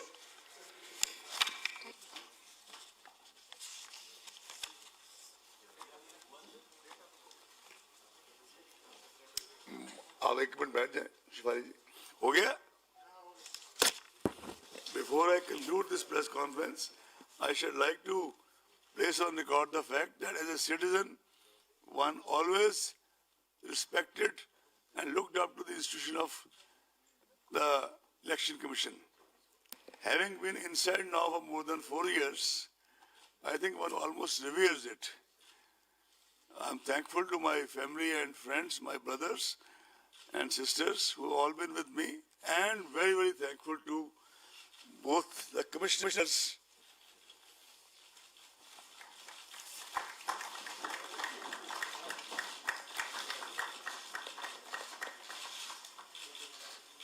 we had done it once earlier also somewhere, but that was optics. This is reality. Sir एक सवाल है sir. Ma'am Now Shefali ji will take over.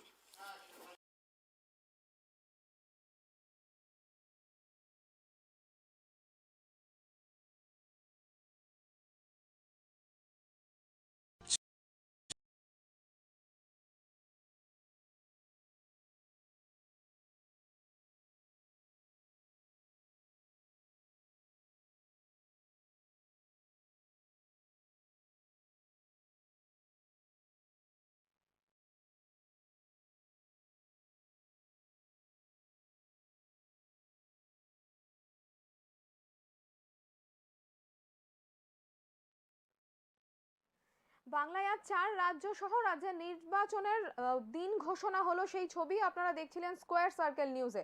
আপনাদের একবার বলবো নির্বাচন কমিশন ঠিক কি বলেছে, তার আগে আপনাদের জানিয়ে দেবো বাংলায় ভোট এবার 8 দফায় হবে এবং একই সাথে আপনাদের জানিয়ে দেবো নির্বাচন কমিশন বলছেন করোনা পরিস্থিতিতে প্রতিটি রাজ্যে আলাদা করে সতর্কতা জারি করার কথা। একই সাথে করোনা পরিস্থিতিতে বলা হচ্ছে যে প্রত্যেকটি মানুষ যেন আলাদা করে টিকা গ্রহণ করেন। সব ভোট কেন্দ্র এবার একতলাতেই হবে এবং একই সাথে আপনাদের বলবো বাংলায় 31% ভোট কেন্দ্রের বৃদ্ধি হয়েছে। নির্বাচন কমিশনের তথ্য অনুযায়ী ভোটারদের বাড়িতে প্রচারের নির্দেশিকা দিয়েছেন নির্বাচন কমিশন। প্রার্থী সহ মোট 5 জনের প্রচারে সম্মতি দিয়েছে নির্বাচন কমিশন। রাজ্যে ইতিমধ্যেই আমরা জানি কেন্দ্রীয় বাহিনী এসেছে এবং তারা বিভিন্ন জেলায় রুট মার্চ করতে শুরু করেছে। অনলাইনে এবছর প্রথম দেওয়া যাবে ভোট, সব ভোট কর্মীকেই দিতে হবে টিকা, এমনই জানাচ্ছেন নির্বাচন কমিশন। বাংলার জন্য 2 জন বিশেষ অবজারভার এবং একই সাথে বাংলার জন্য 2 জন পুলিশ অবজারভার থাকছে। ভোটদানের সময় এবছর বেড়েছে 1 ঘন্টা এবং একই সাথে আপনাদের জানাবো রাজ্যে স্পেশাল অবজারভার হিসেবে থাকবেন অজয় নায়েক। এবং আরেকটি কথা নির্বাচন কমিশন বলছেন, বোর্ড পরীক্ষার দিন কোনো রকম নির্বাচনের কোনো প্রক্রিয়া হবে না। আপনাদের আরো একবার জানাবো আজকে নির্বাচন কমিশনের ভোট গ্রহণের নির্ঘণ্ট আপনারা এতক্ষণ দেখছিলেন স্কয়ার সার্কেলের নিউজে। নিয়ে নেব ছোট্ট একটা বিরতির সঙ্গে থাকুন।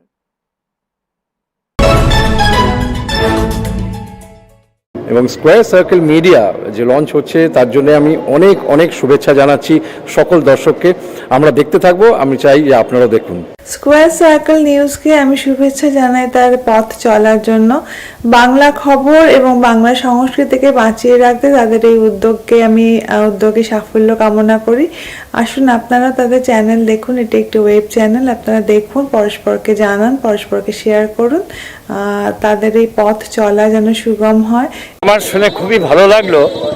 মোবাইলে তো আমরা এমনি মেসেজগুলো পাচ্ছি, গুগলে আমরা বিভিন্ন স্টোরিও পাচ্ছি এবং ছবিও আসছে। ডিজিটাল অ্যারেঞ্জমেন্টটা মোবাইলের জন্য আপনারা অর্গানাইজ করেছেন, সত্যি সেটা নতুনত্ব এবং আপনাদের এই যে ইনভেন্টিভ অ্যারেঞ্জমেন্ট, এটাকে আমি স্বাগত জানাচ্ছি। ডিজিটাল প্ল্যাটফর্মে নতুন স্কয়ার সার্কেল নিউজের আবির্ভাবে আমি খুশি। আমি বিভিন্ন ক্ষেত্রে বাংলার এই ভাষা, বাংলার সাহিত্য সংস্কৃতি, বাংলার নানা সংবাদ নিয়ে এই চ্যানেলটি সাফল্য অর্জন করুক, আমি এই শুভকামনা করছি। স্কয়ার সার্কেল নিউজকে আমি শুভেচ্ছা জানাই তার পথ চলার জন্য। বাংলা খবর এবং বাংলা সংস্কৃতিকে বাঁচিয়ে রাখতে তাদের এই উদ্যোগে সাফল্য কামনা করি। আসুন আপনারা তাদের চ্যানেল দেখুন, এটি একটি ওয়েব চ্যানেল। আপনারা দেখুন, পরস্পরকে জানান, পরস্পরকে শেয়ার করুন, তাদের এই পথ চলা যেন সুগম হয়। স্কয়ার সার্কেল নিউজকে আমি অভিনন্দন জানাচ্ছি। এই জন্যে বিশেষ করে কর্পোরেট নিয়ন্ত্রিত মিডিয়া মানুষের জীবন যন্ত্রণার কথা বলে না। আমি এই চ্যানেলের সাফল্য কামনা করছি এবং আশা করছি মানুষের চ্যানেল হিসেবেই এটা আত্মপ্রকাশ করবে। পশ্চিমবঙ্গের সবথেকে বেশি সংবেদনশীল বুথের সংখ্যা।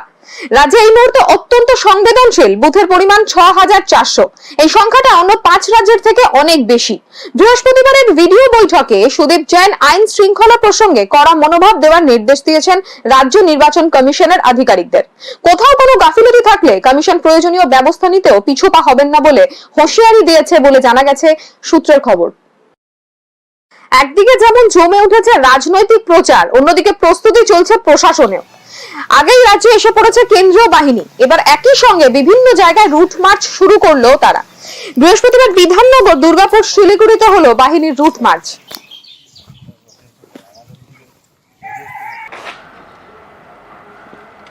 গ্রাম থেকে শহর জমে উঠেছে বামেদের ব্রিগেড প্রচার। একদিকে যেমন ঝাড়খণ্ডের নেতা নিজেই গান বেঁধে নেমে পড়েছেন প্রচারে, ঠিক তেমনি শহরে চলছে ঝটিকা সফর। বৃহস্পতিবার কলকাতা হাইকোর্টের সামনে একেবারে অতর্কিত প্রচার শুরু করলো বামেদের যুব ব্রিগেড। পুলিশ আসার আগেই যদিও তারা সরে যায়, এমনকি সোশ্যাল মিডিয়াকে কাজে লাগিয়েও এই ব্রিগেড প্রচার চলছে। আমরা লড়েছি কাকদ্বীপে, লড়েছি তেলেঙ্গানায়, আমাদের নাম লেখা আছে ব্রিটিশের জেলখানায়। আমরা লড়েছি বন্যধারায়, রামনগর বন্দরে, আজ লড়াই খেজুরি ভাঙর সিংহু টিকিটি প্রান্তরে। তুমিও সামিল হও এই লড়াই তোমার বলো। 28 তারিখ দিন, 28 তারিখ দিন ব্রিগেডে তোলো আওয়াজ, জনতার পল্টন জঙ্গি কুচকাওয়াজ।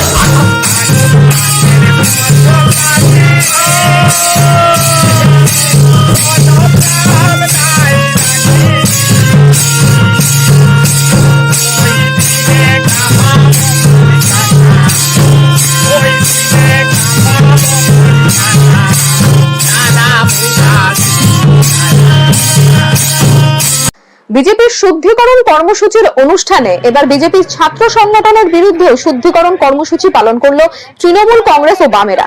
বুধবার অখিল ভারতীয় বিদ্যার্থী পরিষদের পক্ষ থেকে শিলিগুড়িতে পালন করা হয় ছাত্র হুঙ্কার কর্মসূচি। বেশ কয়েকজন কর্মী সমর্থক শহীদ বেদিতে চটি ও জুতো পরে ওঠে বলে অভিযোগ।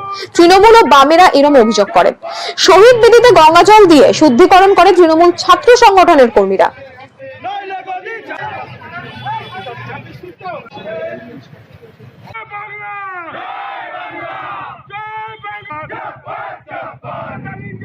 ছাত্রদের স্বার্থে কথা বলার জন্য ছাত্র হুঙ্কার কেন বলতে হবে সেটা আমাদের বোধগম্য হলো না। অ্যাকচুয়ালি যারা কালকে এখানে নেতৃত্ব এসেছিলেন তারা নিজেরাই বাংলার ছাত্রদের কালচার জানেন না, বাংলার কি কালচার আছে সেটাও জানে না, বা আমাদের শিলিগুড়িতে কতগুলো কলেজ আছে, কোন কলেজে কত সিট আছে তার সম্বন্ধে সম্যক ধারণা নেই।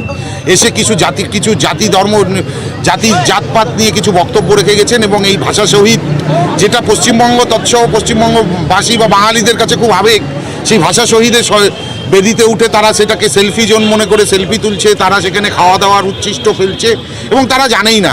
আমরা আপনাদের মাধ্যমে এটাই সাধারণ মানুষ কাছে বলছি, আমাদের এই পশ্চিমবঙ্গকে কোথায় নিয়ে যাওয়ার চেষ্টা করা হচ্ছে। এই পশ্চিমবঙ্গকে আমরা এই সব বহিরাগতদের হাতে যেতে দেব না। সময় এখন ছোট্ট একটা বিরতির, সঙ্গে থাকুন। স্কোয়ার সার্কেল নিউজ যেটা আসছে নতুন একটা ডিজিটাল চ্যানেল, যেটা টিভিতে দেখা যাবে না কিন্তু সমস্ত মোবাইল অ্যান্ড্রয়েড মোবাইলে দেখা যাবে।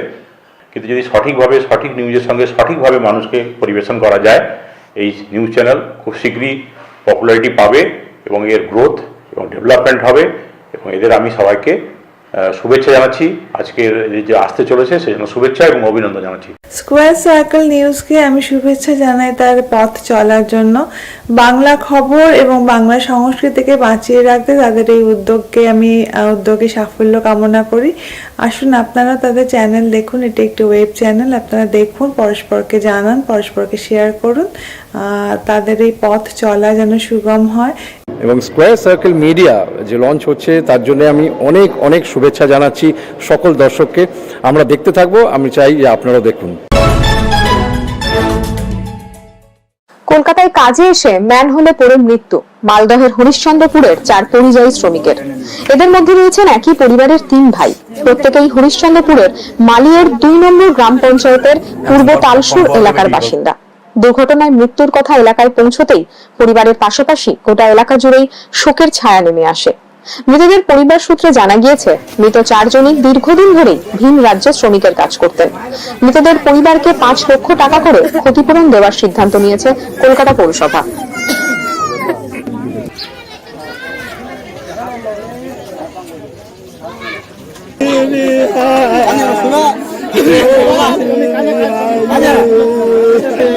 ওরা কাজ করছিল প্রায় 3 মাস ধরে, 3-4 মাস ধরে কাজ করছিল। লকডাউনে কোথায় ছিল? এই যে লকডাউনে বাড়িতেই ছিল ওরা।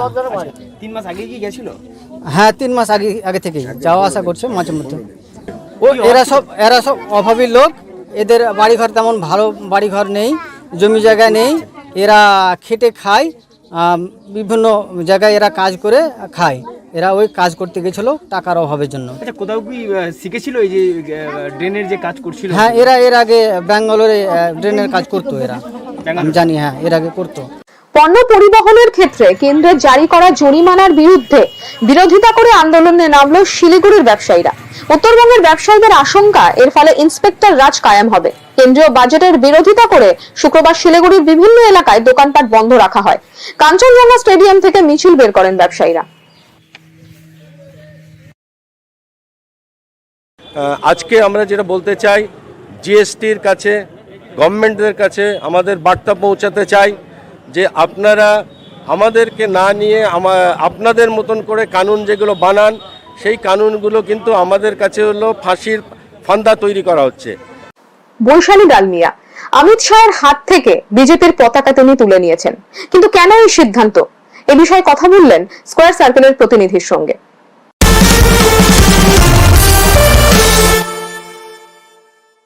এই মুহূর্তে স্কোয়ার সার্কেল নিউজের ক্যামেরার সামনে যিনি রয়েছেন তিনি হচ্ছেন ব্লু আইড বয়, না নিশ্চয়ই ব্লু আইড গার্ল। তিনি আর কেউ না দেন বৈশালী ডালমিয়া। বৈশালী দি, স্বাগত আপনাকে আমাদের স্কোয়ার সার্কেল নিউজে।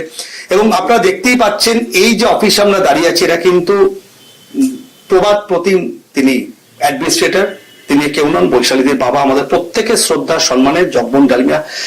বৈশালীদি এরকম একজন বিখ্যাত বাবার মেয়ে হওয়াটা কি কোথাও একটা বিড়ম্বনা? মানে রাজনীতির ময়দানে যখন এসছো 2016-তে, তুমি প্রবল ভাবে এলে, দারুণ ভাবে জয়লাভ করলে, একদম সেই চার চক্কা হইচই যদি বলি আমরা, এই যে জগবন ডালমিয়ার মেয়ে বলে কি কোথাও কোথাও বিড়ম্বনা সৃষ্টি হয় বা হয়েছে? একদমই না, কোনো একেবারেই হয়নি। কেন 2016 যখন ইলেকশনে আমি লড়তে আসি, প্রচুর মানুষই আমাকে চিনতেন না। কেন আমি, আপনি জানেন যে আমি কোন সেলিব্রিটিও নই, আমি কোথাও অত আমাকে কোনোদিন দেখাও যেত না। আমি আমার নিজের কাজ এবং সোশ্যাল ওয়ার্ক নিয়ে আমি ব্যস্ত থাকতাম। আমাকে কিছু সংখ্যক মানুষ আমার উপর বিশ্বাস করেছেন, আর আমার বাবাকে বিশ্বাস করেছেন প্রচুর মানুষ।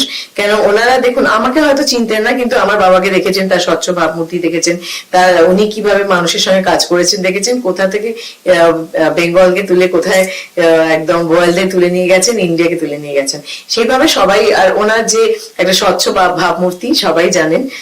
তা সেই জন্য ওনার উপর ডিপেন্ড করে আমার বরং ইনফ্যাক্ট আমার 2016 ইলেকশন জেতা বা ভোট পাওয়া অনেক সুবিধা হয়েছিল। দিদি, একটা কথা উঠেই আসে যে মমতা বন্দ্যোপাধ্যায় খুব কাছে ছিলেন, কাছ থেকে দেখেছেন, টিকিট পেয়েছেন, আপনি নিজের যোগ্যতায় জিতেছেন, কিন্তু মানে কোথার থেকে তাল বা সুরটা কাটলো যে বৈশালী ডালমিয়া যে ওয়ান অফ দা খুব ক্লোজ পার্সন ছিল, সেখান থেকে একটা মানে ওই একটা দূরত্ব তৈরি হওয়া, এটা কি মানে আপনি কাজ করছিলেন, অনেকে আপনার ওখানে বাধা সৃষ্টি করছিল, আপনি যেটা একাধিকবার ইন্টারভিউতে বলেছেন সমাজ মাধ্যমে, নাকি কোথার থেকে? আমি অজস্রবারই বলেছি, আপনি তো দেখেছেন যে 2-3 বছর ধরে আমাদের ওখানে কিছু এক্স কাউন্সিলর আছেন যারা মানুষজনকে প্রচন্ড অত্যাচার করেছেন।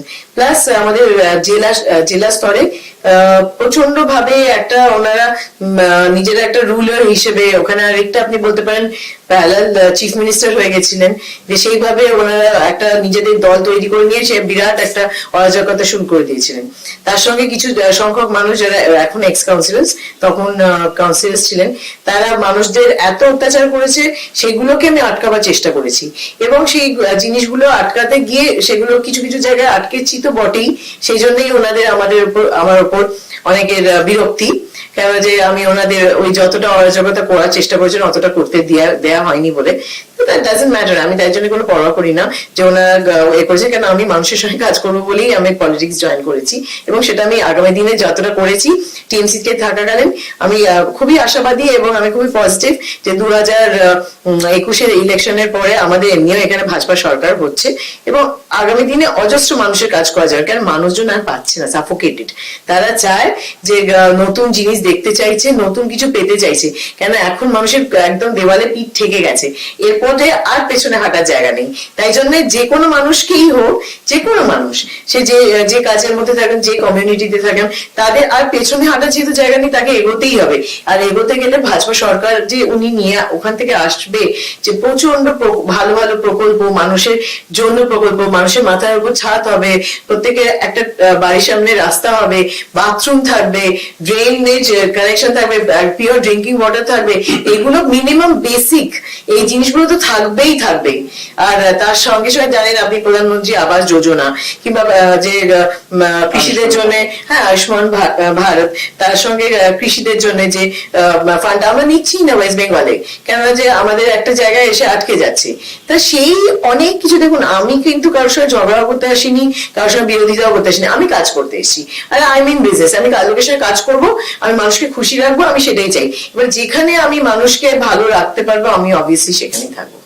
দিদিকে যদি বলি যে একটু পেছন ফিরে তাকিয়ে বালির যে আপনি উন্নয়ন করেছেন, নিজেকে এখনো আপনি বালির বিধায়ক, এখনো বোধহয় মানুষের আপদ বিরোধ হলে ফোন আসছে, ধরেই পাচ্ছে, কত নাম্বার দেবেন নিজেকে উন্নয়নের খাতে? আপনি যে কাজকর্ম করেছেন তার কিছু আমরা নিঃসন্দেহে দেখেছি, তার প্রকাশ পেয়েছে, নিজেকে কত নাম্বার দেবে বৈশালী? এটা কদিন পরে দেবো, কেন আমি একটা বই রিলিজ করছি। সেই বইটার মধ্যে যে আমি গত 5 বছরে কি কি করেছি, একটা তো গভর্নমেন্ট প্রজেক্ট যেগুলো করেছি সেটা তো করতেই হবে, একটা এমএলএ ফান্ড দিয়ে, বা কোথা থেকে কিভাবে করেছি, প্লাস আমি কি কি করেছি, অজস্র জায়গায় নিউজ পেপারে বেরিয়েছে, ডিফারেন্ট আর্টিকেলস আছে, অনেক জায়গায় ফেসবুকে লোকে লিখেছে আমাকে নিয়ে, মানে প্রত্যেকটাতে ছবি দিয়ে সব অথেন্টিক। হ্যাঁ, প্রত্যেকটা জিনিস অথেন্টিক দিয়ে আমি একটা বই বের করবো, সেটা এই ইলেকশনের আগে লঞ্চ করবো। তারপরে আমি নিজেকে পয়েন্ট দিতে পারি, সেটা আমি নিজেকে 10-এ 10 দিতেই পারি, কিংবা সেটা তো কোনো কথা হলো না, মানুষ আমাকে কতটা দেবে সেটাই ইম্পর্টেন্ট। তা সেইটা আমি বইটা রিলিজ করি, তারপরে কিছু সংখ্যক মানুষ দেবে না, তবে ইলেকশনে যখন রেজাল্টটা দেবে তখন মানুষ বলবে যে আমি কতটা কাজ করেছিলাম, আমি নয়।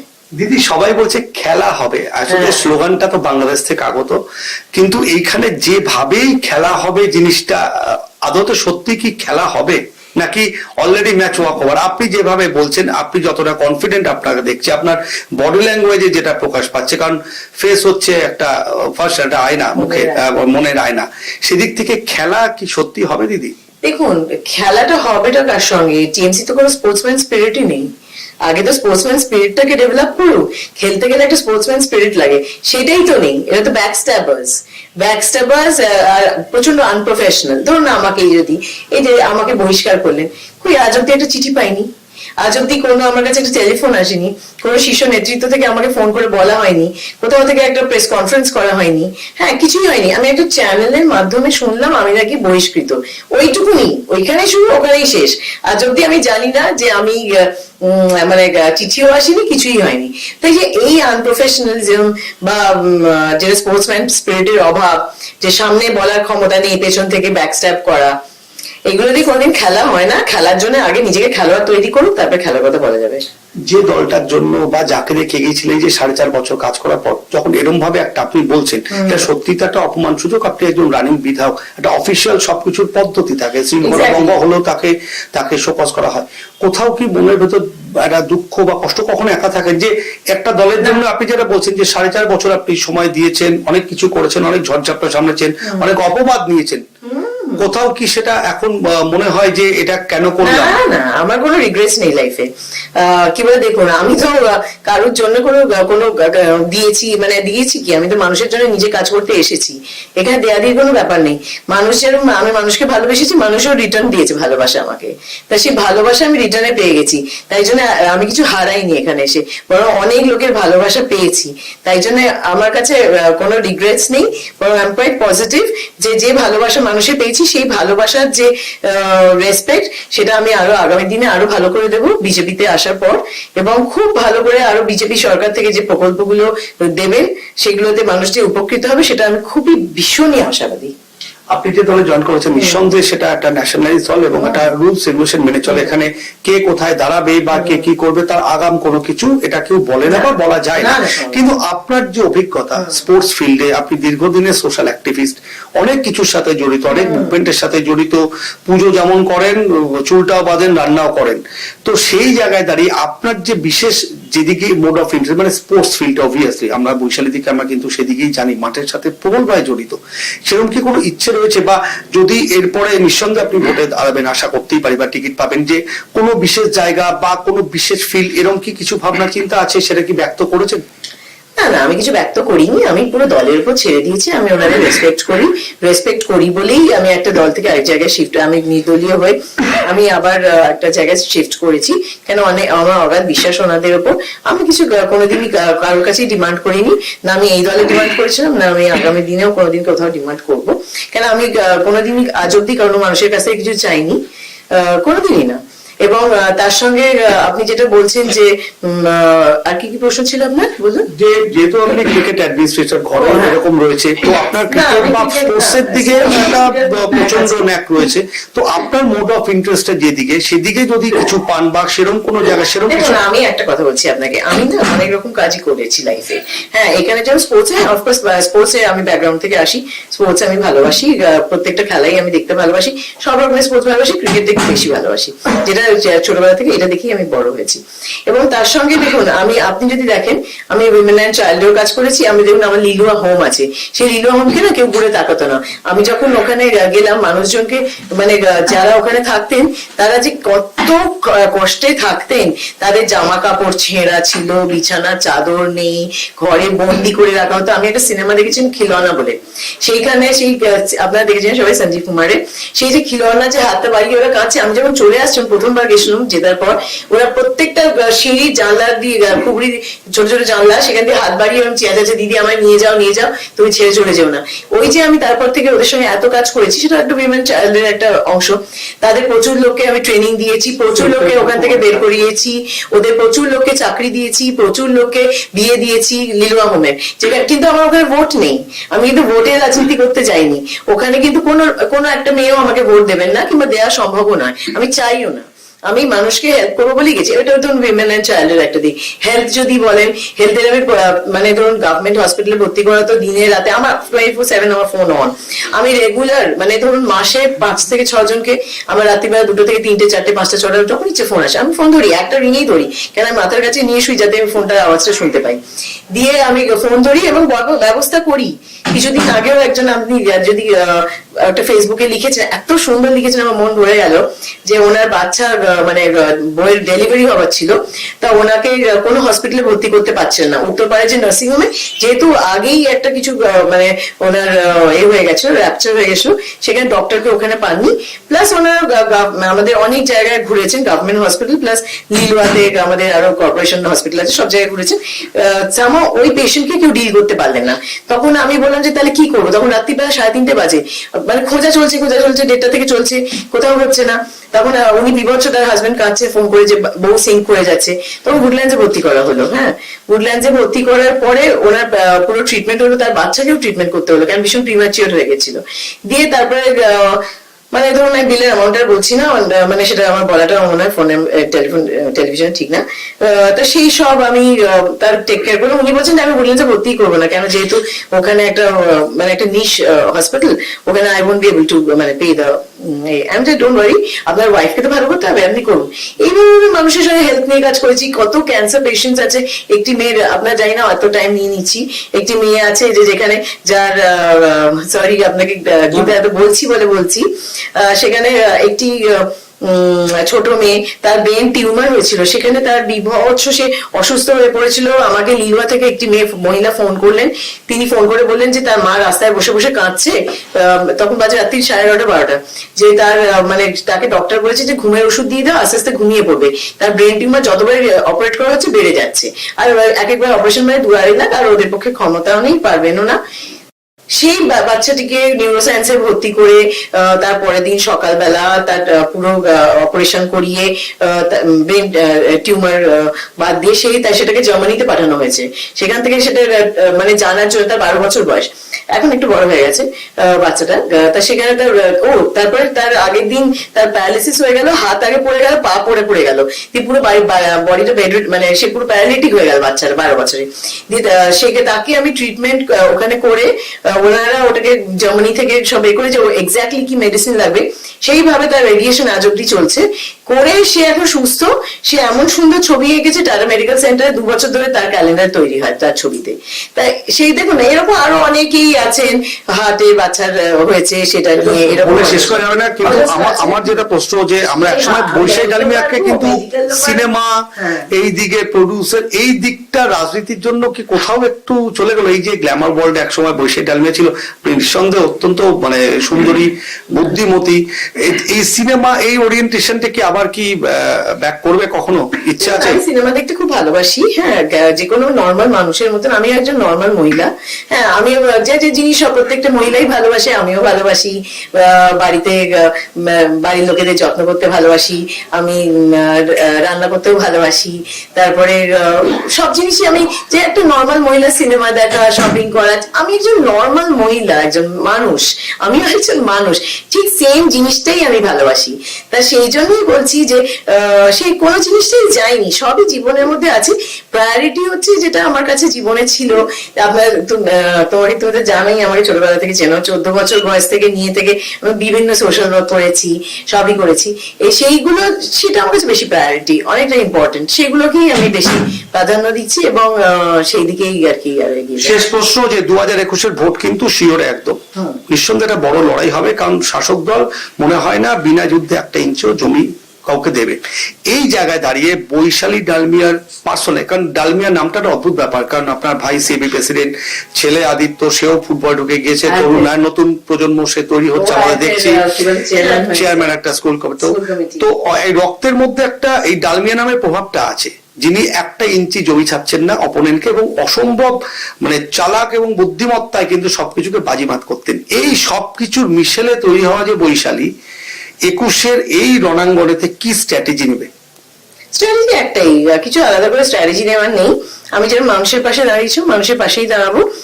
যেটা অন্যায়কে আগেও আটকেছি, পাবলিকে যে অন্যায় করা হয়েছিল আমি দেখেছি, তো এক্স কাউন্সিলর প্রচুর করেছে, এরকম অজস্র অন্যায় হয়েছে, সেইগুলোকে আটকাবো। একটাই কথা বলবো, আর নয় অন্যায়। আর তার সঙ্গে আরেকটা কথা বলবো যে নতুন কোনো স্ট্র্যাটেজি নিয়ে আসছি না। কেন বলুন তো, আমি এখানে কোনো অ্যাক্টিংও করতে আসছি না, কোনো স্ট্র্যাটেজিও করতে আসছি না। আমি মানুষকে সেবা করতে আসছি, কারণ প্রত্যেকটা দলেরই এম হওয়া উচিত মানুষকে সেবা করা এবং তাদের যা যা অসুবিধা সেগুলোকে সলভ করা। ঠিক সেইটা নিয়েই আসছি, এবং মানুষজন যাতে আগামী দিনে আরো ভালো থাকে সেটাই আমার একমাত্র চেষ্টা। এবং আমি শিওর 100% শিওর, নাহলে আমি যেতামই না। আমি এতটাই মানে inspired by our honorable prime minister Amit Shahji, ওনার আমাদের যে বাংলা, সোনার বাংলা যেটা হবে, সেটা যে এত সুন্দর প্রতিচ্ছবি ওনারা রেডি করে রেখেছেন, সেটাই আমাদের কাছে একটা বিশাল একটা মানে আনন্দের বিষয় যে আমাদের বাংলা আবার সেই যে বাংলা আমাদের ছিল, যেটা ছোটবেলায় শুনেছি দিদুর কাছে, হ্যাঁ সেইভাবেই আবার সুন্দরভাবে আবার আমরা বাংলাকে ফিরে পাবো। অর্থাৎ স্কোয়ার সার্কেল ক্যামেরার সামনে অকপটে বৈশালী ডালমিয়া যেটা বললো, কাজু তো দুটো হাত থাকলেও উনি কিন্তু বেসিক্যালি দশভুজা, আমরা যারা জানি তাকে দীর্ঘদিন চিনি। বাট যে প্রতিচ্ছবি মাননীয় প্রধানমন্ত্রী অমিত শাহজি দেখিয়েছেন বৈশালী ডালমিয়ার চোখে, বৈশালী ডালমিয়া সেই ছবিটাই কিন্তু দেখাতে যান আম আদমির চোখে। ক্যামেরায় সুধাংশুর সঙ্গে Yashwant, square circle news, Kolkata.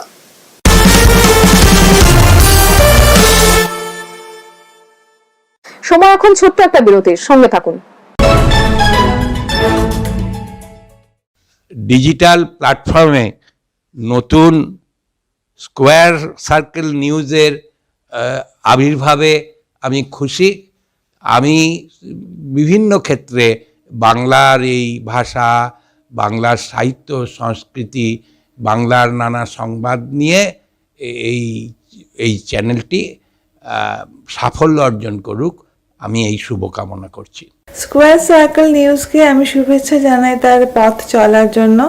Bangla খবর এবং বাংলা সংস্কৃতিকে বাঁচিয়ে রাখতে তাদের এই উদ্যোগে সাফল্য কামনা করি। আসুন আপনারা তাদের চ্যানেল দেখুন, এটি একটি ওয়েব চ্যানেল, আপনারা দেখুন, পরস্পরকে জানান, পরস্পরকে শেয়ার করুন, তাদের এই পথ চলা যেন সুগম হয়। আমার শুনে খুবই ভালো লাগলো। মোবাইলে তো আমরা এমনি মেসেজগুলো পাচ্ছি, গুগলে আমরা বিভিন্ন স্টোরিও পাচ্ছি এবং ছবিও আসছে। ডিজিটাল অ্যারেঞ্জমেন্টটা মোবাইলের জন্য আপনারা অর্গানাইজ করেছেন, সত্যি সেটা নতুনত্ব, এবং আপনাদের এই যে ইনভেন্টিভ অ্যারেঞ্জমেন্ট, এটাকে আমি স্বাগত জানাচ্ছি। বালিতে বাবার নামে শুক্রবার দ্বিতীয় শান্ত কর্মকার পিস্তল শুটিং চ্যাম্পিয়নশিপ শুরু করলেন জয়দেব কর্মকার। ভারতে শুধুমাত্র পিস্তল শুটিং চ্যাম্পিয়নশিপ একমাত্র বাংলাতেই হয়। প্রথম বছর এই টুর্নামেন্টে গুটি কয়েক প্রতিযোগিতা ছিলেন। বাংলা এবং কলকাতার বিভিন্ন ক্লাব থেকে আসা এবার এই টুর্নামেন্টে প্রতিযোগীর সংখ্যা 67 জন। টুর্নামেন্ট শেষ হবে 28 ফেব্রুয়ারি।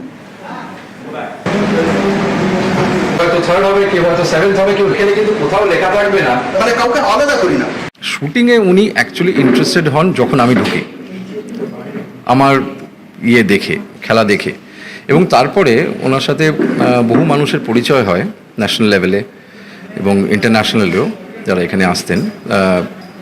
শুটিংয়ের বিষয়ে যে বইগুলো থাকতো উনি প্রচুর কালেকশন করেছিলেন, এবং যশপাল রানা যে আমাদের কিংবদন্তি শুটার পিস্তলে, ওনার বাবা মানে ওনার কোচ, তার সাথে বাবার একটা খুবই ঘনিষ্ঠ সম্পর্ক ছিল, এবং তার সাথে দিনের পর দিন, ঘন্টার পর ঘন্টা বসে ওনারা একটা বই লিখেছিলেন শুটিং নিয়ে, স্পেশালি পিস্তল শুটিং নিয়ে।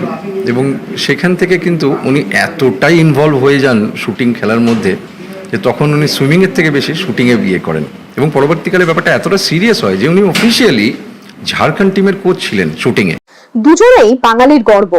দীর্ঘ সময় এই দুই মানুষ তাদের প্রতিভা দিয়ে ক্রীড়া মানচিত্রে দেশকে বিশেষ মর্যাদা পাইয়ে দিয়েছেন। সম্প্রতি প্রয়াত কিংবদন্তি ফুটবলার চুনি গোস্বামী এবং টেনিস তারকা আখতার আলীর স্মরণ সভার আয়োজন করেছে বেঙ্গল টেনিস অ্যাসোসিয়েশন। আজ এই দুই উল্লেখযোগ্য ক্রীড়াবিদের জীবন ও কীর্তির স্মরণ করবে ঘনিষ্ঠজন। বিতর্ক যেন পিছু ছাড়ছে না ওয়েব সিরিজ তাণ্ডবের। ধর্মীয় অবমাননার অভিযোগ উঠেছে অ্যামাজন প্রাইমের এই ওয়েব সিরিজের বিরুদ্ধে। ইতিমধ্যে প্রাইম ইন্ডিয়ার প্রধান অপর্ণা পুরোহিতকে জেরা করেছে উত্তরপ্রদেশ পুলিশ। এলাহাবাদ হাইকোর্ট অপর্ণা পুরোহিতের জামিনের আবেদন খারিজ করে দিয়েছে। তাণ্ডবের বিরুদ্ধে গোটা দেশে অন্তত 10টি এফআইআর রুজু হয়েছে। ভারতীয় দণ্ডবিধির 153A এবং 295 ধারায় অভিযোগ আনা হয়েছে। এলাহাবাদ হাইকোর্টের পর্যবেক্ষণ, হিন্দি ফিল্ম মেকাররা ধর্ম নিয়ে লাগাতার উফাস করে চলেছেন। এখনই এই মনোভাব না বদলালে ভারতের সামাজিক ব্যবস্থার পক্ষে হানিকারক হবে। স্কয়ার সার্কেল নিউজে খবর আপাতত এ পর্যন্তই। পরবর্তী খবরের জন্য চোখ রাখুন স্কয়ার সার্কেল নিউজে। স্কয়ার সার্কেল নিউজকে আমি অভিনন্দন জানাচ্ছি। এই জন্যে বিশেষ করে কর্পোরেট নিয়ন্ত্রিত মিডিয়া মানুষের জীবন যন্ত্রণার কথা বলে না। আমি এই চ্যানেলের সাফল্য কামনা করছি এবং আশা করছি মানুষের চ্যানেল হিসেবেই এটা আত্মপ্রকাশ করবে। স্কয়ার সার্কেল নিউজ যেটা আসছে নতুন একটা ডিজিটাল চ্যানেল, যেটা টিভিতে দেখা যাবে না কিন্তু সমস্ত মোবাইল অ্যান্ড্রয়েড মোবাইলে দেখা যাবে। কিন্তু যদি সঠিকভাবে সঠিক নিউজের সঙ্গে সঠিকভাবে মানুষকে পরিবেশন করা যায়, এই নিউজ চ্যানেল খুব শীঘ্রই পপুলারিটি পাবে এবং এর গ্রোথ এবং ডেভেলপমেন্ট হবে। এবং এদের আমি সবাইকে শুভেচ্ছা জানাচ্ছি। আজকের যে আসতে চলেছে সেজন্য শুভেচ্ছা এবং অভিনন্দন জানাচ্ছি। স্কয়ার সার্কেল নিউজ তাদের নতুনভাবে মানুষের সেবার জন্য লঞ্চ করছেন। আমি আন্তরিকভাবে ঠাকুরের কাছে প্রার্থনা করি তাদের উদ্দেশ্য সফল হোক। আমার শুভেচ্ছা অভিনন্দন রইল সকলকেই। অল ইন্ডিয়া ফুটবল ফেডারেশনের পক্ষ থেকে I take this opportunity to wish Square Circle Sports all the very best. নতুন একটা ডিজিটাল প্ল্যাটফর্ম চাই যে আরও ভালো নিউজ কভার করুক এবং সাথে সাথে ভারতীয় ফুটবল এবং বেঙ্গল ফুটবলটা আরও ভালো করে কভার করুক। All the best to you.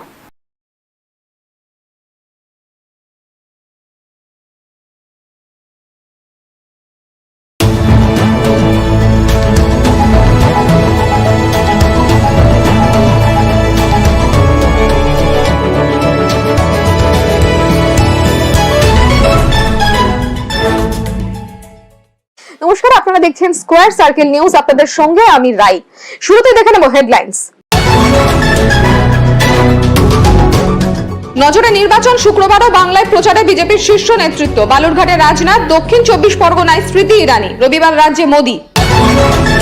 কয়লা পাচার কাণ্ডে এবার শহরে সক্রিয় সিবিআই। বাঁশদ্রোণীর এক ব্যবসায়ীর বাড়িতে সিবিআই এর তদন্তকারী দল। কোদঘাটে মৃত চা শ্রমিকই হরিশ্চন্দ্রপুরের মালদার বাসিন্দা। মৃত্যু একই পরিবারের 3 ভাইয়ের। 5 লক্ষ টাকা করে ক্ষতিপূরণ দেবে কলকাতা পৌরসভা। ওয়েব সিরিজ তাণ্ডব নিয়ে বিতর্ক অব্যাহত। ধর্মীয় অবমাননার অভিযোগে অ্যামাজন প্রাইমের সিইওর জামিনের আবেদন খারিজ। পশ্চিমবঙ্গের সবথেকে বেশি সংবেদনশীল বুথের সংখ্যা। রাজ্যে এই মুহূর্তে অত্যন্ত সংবেদনশীল বুথের পরিমাণ 6400। এই সংখ্যাটা অন্য 5 রাজ্যের থেকে অনেক বেশি। বৃহস্পতিবারের ভিডিও বৈঠকে সুদীপ জৈন আইন শৃঙ্খলা প্রসঙ্গে কড়া মনোভাব দেওয়ার নির্দেশ দিয়েছেন রাজ্য নির্বাচন কমিশনের আধিকারিকদের। কোথাও কোনো গাফিলতি থাকলে কমিশন প্রয়োজনীয় ব্যবস্থা নিতেও পিছুপা হবেন না বলে হুঁশিয়ারি দিয়েছে বলে জানা গেছে সূত্রের খবর। একদিকে যেমন জমে উঠেছে রাজনৈতিক প্রচার, অন্যদিকে প্রস্তুতি চলছে প্রশাসনেও। আগেই রাজ্যে এসে পড়েছে কেন্দ্রীয় বাহিনী। এবার একই সঙ্গে বিভিন্ন জায়গায় রুট মার্চ শুরু করলো তারা। বৃহস্পতিবার বিধাননগর, দুর্গাপুর, শিলিগুড়িতে হলো বাহিনীর রুট মার্চ।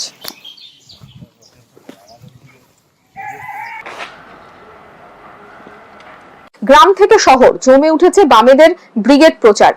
একদিকে যেমন ঝাড়খণ্ডের নেতা নিজেই গান বেঁধে নেমে পড়েছেন প্রচারে, ঠিক তেমনি শহরে চলছে ঝটিকা সফর। বৃহস্পতিবার কলকাতা হাইকোর্টের সামনে একেবারে অতর্কিত প্রচার শুরু করলো বামেদের যুব ব্রিগেড। পুলিশ আসার আগেই যদিও তারা সরে যায়, এমনকি সোশ্যাল মিডিয়াকে কাজে লাগিয়েও এই ব্রিগেড প্রচার চলছে। আমরা লড়েছি কাকদ্বীপে, লড়েছি তেলেঙ্গানায়, আমাদের নাম লেখা আছে ব্রিটিশের জেলখানায় আমরা লড়েছি বন্য খরায়, গ্রাম নগর বন্দরে আজও লড়াই খেজুরি ভাঙর সিংহু টিকিটি প্রান্তরে।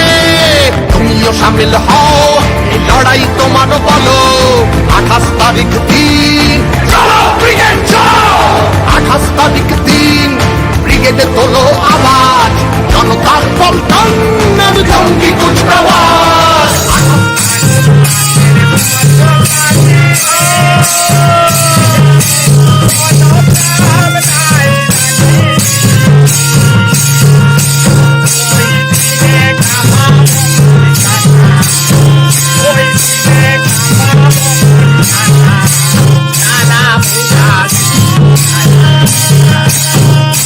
বিজেপির শুদ্ধিকরণ কর্মসূচির অনুষ্ঠানে এবার বিজেপির ছাত্র সংগঠনের বিরুদ্ধে শুদ্ধিকরণ কর্মসূচি পালন করলো তৃণমূল কংগ্রেস ও বামেরা।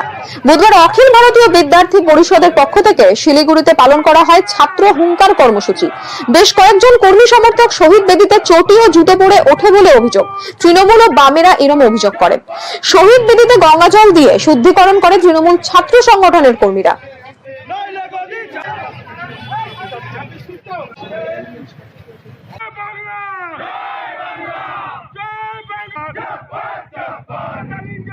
ছাত্রদের স্বার্থে কথা বলার জন্য ছাত্র হুঙ্কার কেন বলতে হবে সেটা আমাদের বোধগম্য হলো না। অ্যাকচুয়ালি যারা কালকে এখানে নেতৃত্ব এসেছিলেন তারা নিজেরাই বাংলার ছাত্রদের কালচার জানেন না, বাংলার কি কালচার আছে সেটাও জানে না, বা আমাদের শিলিগুড়িতে কতগুলো কলেজ আছে, কোন কলেজে কত সিট আছে তার সম্বন্ধে সম্যক ধারণা নেই।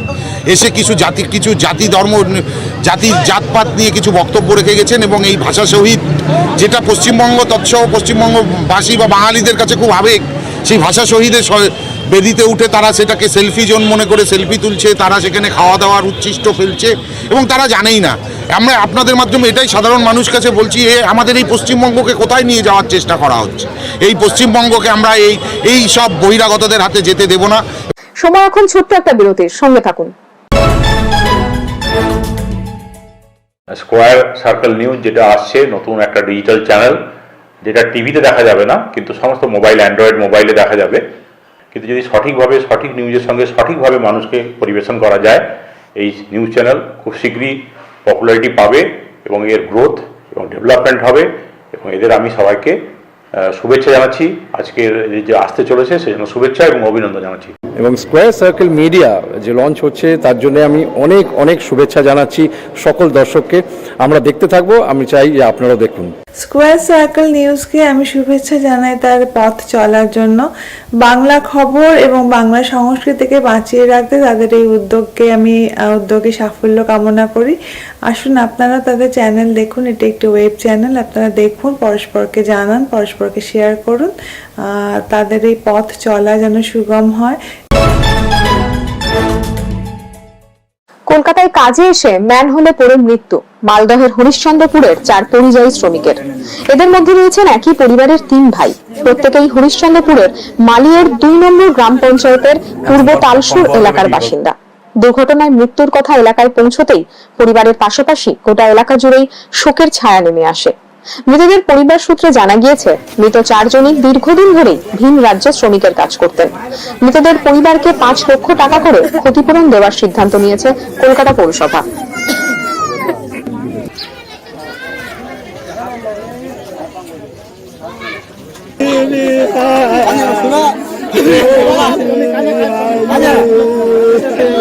ওরা কাজ করছিল প্রায় 3 মাস ধরে, 3-4 মাস ধরে কাজ করছিল। লকডাউনে কোথায় ছিল? এই যে লকডাউনে বাড়িতে ছিল ওরা। 3 মাস আগে কি গেছিল? হ্যাঁ, 3 মাস আগে থেকে যাওয়া আসা করছে মাঝে মধ্যে। এরা সব অভাবী লোক, এদের বাড়িঘর তেমন ভালো বাড়িঘর নেই, জমি জায়গা নেই। এরা খেটে খায়, বিভিন্ন জায়গায় এরা কাজ করে খায়। এরা ওই কাজ করতে গেছিল টাকার অভাবের জন্য। আচ্ছা, কোথাও কি শিখেছিল এই যে ড্রেনের যে কাজ করছিল? হ্যাঁ, এর আগে ব্যাঙ্গালোরে ড্রেনের কাজ করতো এরা, আমি জানি। হ্যাঁ, এর আগে করতো। পণ্য পরিবহনের ক্ষেত্রে কেন্দ্রের জারি করা জরিমানার বিরুদ্ধে বিরোধিতা করে আন্দোলনে নামলো শিলিগুড়ির ব্যবসায়ীরা। উত্তরবঙ্গের ব্যবসায়ীদের আশঙ্কা, এর ফলে ইন্সপেক্টর রাজ কায়েম হবে। কেন্দ্রীয় বাজেটের বিরোধিতা করে শুক্রবার শিলিগুড়ির বিভিন্ন এলাকায় দোকানপাট বন্ধ রাখা হয়। কাঞ্চনজঙ্ঘা স্টেডিয়াম থেকে মিছিল বের করেন ব্যবসায়ীরা। বৈশালী ডালমিয়া অমিত শাহের হাত থেকে বিজেপির পতাকা তিনি তুলে নিয়েছেন। কিন্তু কেন এই সিদ্ধান্ত, এ বিষয়ে কথা বললেন স্কয়ার সার্কেলের প্রতিনিধির সঙ্গে। দুজনেই বাঙালির গর্ব। দীর্ঘ সময় এই দুই মানুষ তাদের প্রতিভা দিয়ে ক্রীড়া মানচিত্রে দেশকে বিশেষ মর্যাদা পাইয়ে দিয়েছেন। সম্প্রতি প্রয়াত কিংবদন্তি ফুটবলার চুনি গোস্বামী এবং টেনিস তারকা আখতার আলীর স্মরণ সভার আয়োজন করেছে বেঙ্গল টেনিস অ্যাসোসিয়েশন। আজ এই দুই উল্লেখযোগ্য ক্রীড়াবিদের জীবন ও কীর্তির স্মরণ করবে ঘনিষ্ঠজন। বিতর্ক যেন পিছু ছাড়ছে না ওয়েব সিরিজ তাণ্ডবের। ধর্মীয় অবমাননার অভিযোগ উঠেছে অ্যামাজন প্রাইমের এই ওয়েব সিরিজের বিরুদ্ধে। ইতিমধ্যে প্রাইম ইন্ডিয়ার প্রধান অপর্ণা পুরোহিতকে জেরা করেছে উত্তরপ্রদেশ পুলিশ। এলাহাবাদ হাইকোর্ট অপর্ণা পুরোহিতের জামিনের আবেদন খারিজ করে দিয়েছে। তাণ্ডবের বিরুদ্ধে গোটা দেশে অন্তত 10টি এফআইআর রুজু হয়েছে। ভারতীয় দণ্ডবিধির 153A এবং 295 ধারায় অভিযোগ আনা হয়েছে। এলাহাবাদ হাইকোর্টের পর্যবেক্ষণ, হিন্দি ফিল্ম মেকাররা ধর্ম নিয়ে লাগাতার উফাস করে চলেছেন। এখনই এই মনোভাব না বদলালে ভারতের সামাজিক ব্যবস্থার পক্ষে হানিকারক হবে। স্কয়ার সার্কেল নিউজে খবর আপাতত এ পর্যন্তই। পরবর্তী খবরের জন্য চোখ রাখুন স্কয়ার সার্কেল নিউজে। স্কয়ার সার্কেল নিউজকে আমি অভিনন্দন জানাচ্ছি। এই জন্যে বিশেষ করে কর্পোরেট নিয়ন্ত্রিত মিডিয়া মানুষের জীবন যন্ত্রণার কথা বলে না। আমি এই চ্যানেলের সাফল্য কামনা করছি এবং আশা করছি মানুষের চ্যানেল হিসেবেই এটা আত্মপ্রকাশ করবে। স্কয়ার সার্কেল নিউজ তাদের নতুনভাবে মানুষের সেবার জন্য লঞ্চ করছেন। আমি আন্তরিকভাবে ঠাকুরের কাছে প্রার্থনা করি তাদের উদ্দেশ্য সফল হোক। আমার শুভেচ্ছা অভিনন্দন রইল সকলকেই। অল ইন্ডিয়া ফুটবল ফেডারেশনের পক্ষ থেকে I take this opportunity to wish square circle sports all the very best. নতুন একটা ডিজিটাল প্ল্যাটফর্ম চাই যে আরও ভালো নিউজ কভার করুক এবং সাথে সাথে ভারতীয় ফুটবল এবং বেঙ্গল ফুটবলটা আরও ভালো করে কভার করুক। All the best to you.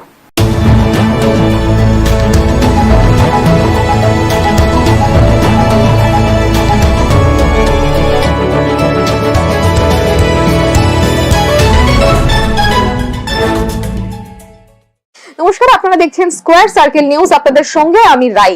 শুরুতে দেখে নেব হেডলাইন্স। নজরে নির্বাচন, শুক্রবারও বাংলায় প্রচারে বিজেপির শীর্ষ নেতৃত্ব। বালুরঘাটে রাজনাথ, দক্ষিণ 24 পরগনায় স্মৃতি ইরানি, রবিবার রাজ্যে মোদি। কয়লা পাচার কাণ্ডে এবার শহরে সক্রিয় সিবিআই। বাসড্রোনের এক ব্যবসায়ীর বাড়িতে সিবিআই এর তদন্তকারী দল। কোদঘাটে মৃত চা শ্রমিকই হরিশ্চন্দ্রপুরের মালদার বাসিন্দা। মৃত্যু একই পরিবারের 3 ভাইয়ের। 5 লক্ষ টাকা করে ক্ষতিপূরণ দেবে কলকাতা পৌরসভা। ওয়েব সিরিজ তাণ্ডব নিয়ে বিতর্ক অব্যাহত। ধর্মীয় অবমাননার অভিযোগে অ্যামাজন প্রাইমের সিইওর জামিনের আবেদন খারিজ। পশ্চিমবঙ্গেই সবথেকে বেশি সংবেদনশীল বুথের সংখ্যা। রাজ্যে এই মুহূর্তে অত্যন্ত সংবেদনশীল বুথের পরিমাণ 6400। এই সংখ্যাটা অন্য 5 রাজ্যের থেকে অনেক বেশি। বৃহস্পতিবারের ভিডিও বৈঠকে সুদীপ জৈন আইন শৃঙ্খলা প্রসঙ্গে কড়া মনোভাব দেওয়ার নির্দেশ দিয়েছেন রাজ্য নির্বাচন কমিশনের আধিকারিকদের। কোথাও কোনো গাফিলতি থাকলে কমিশন প্রয়োজনীয় ব্যবস্থা নিতেও পিছুপা হবেন না বলে হুঁশিয়ারি দিয়েছে বলে জানা গেছে সূত্রের খবর। একদিকে যেমন জমে উঠেছে রাজনৈতিক প্রচার, অন্যদিকে প্রস্তুতি চলছে প্রশাসনেও। আগেই রাজ্যে এসে পড়েছে কেন্দ্রীয় বাহিনী। এবার একই সঙ্গে বিভিন্ন জায়গায় রুট মার্চ শুরু করলো তারা। বৃহস্পতিবার বিধাননগর, দুর্গাপুর, শিলিগুড়িতে হলো বাহিনীর রুট মার্চ।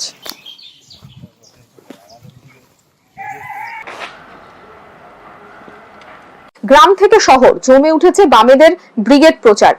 একদিকে যেমন ঝাড়খণ্ডের নেতা নিজেই গান বেঁধে নেমে পড়েছেন প্রচারে, ঠিক তেমনি শহরে চলছে ঝটিকা সফর। বৃহস্পতিবার কলকাতা হাইকোর্টের সামনে একেবারে অতর্কিত প্রচার শুরু করলো বামেদের যুব ব্রিগেড। পুলিশ আসার আগেই যদিও তারা সরে যায়, এমনকি সোশ্যাল মিডিয়াকে কাজে লাগিয়েও এই ব্রিগেড প্রচার চলছে। আমরা লড়েছি কাকদ্বীপে, লড়েছি তেলেঙ্গানায়, আমাদের নাম লেখা আছে ব্রিটিশের জেলখানায়। আমরা লড়েছি বন্য ধারায়, গ্রাম নগর বন্দরে, আজ লড়াই খেজুরি ভাঙর সিংহু টিকিটি প্রান্তরে। তুমিও সামিল হও এই লড়াই তোমার বলো। 28 তারিখ দিন, চলো ব্রিগেড চলো। 28 তারিখ দিন ব্রিগেডে তোলো আওয়াজ, জনতার পল্টন জঙ্গি কুচকাওয়াজ।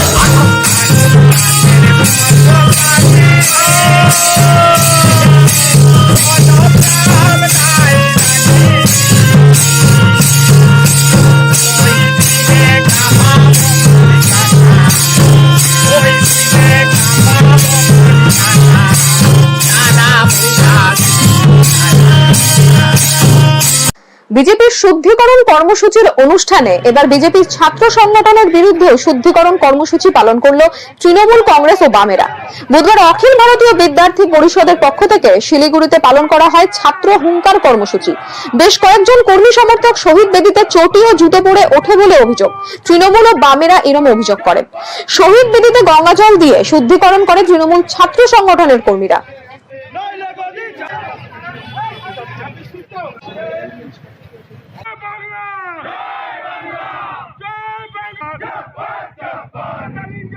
ছাত্রদের স্বার্থে কথা বলার জন্য ছাত্র হুঙ্কার কেন বলতে হবে সেটা আমাদের বোধগম্য হলো না। অ্যাকচুয়ালি যারা কালকে এখানে নেতৃত্ব এসেছিলেন তারা নিজেরাই বাংলার ছাত্রদের কালচার জানেন না, বাংলার কি কালচার আছে সেটাও জানে না, বা আমাদের শিলিগুড়িতে কতগুলো কলেজ আছে, কোন কলেজে কত সিট আছে তার সম্বন্ধে সম্যক ধারণা নেই।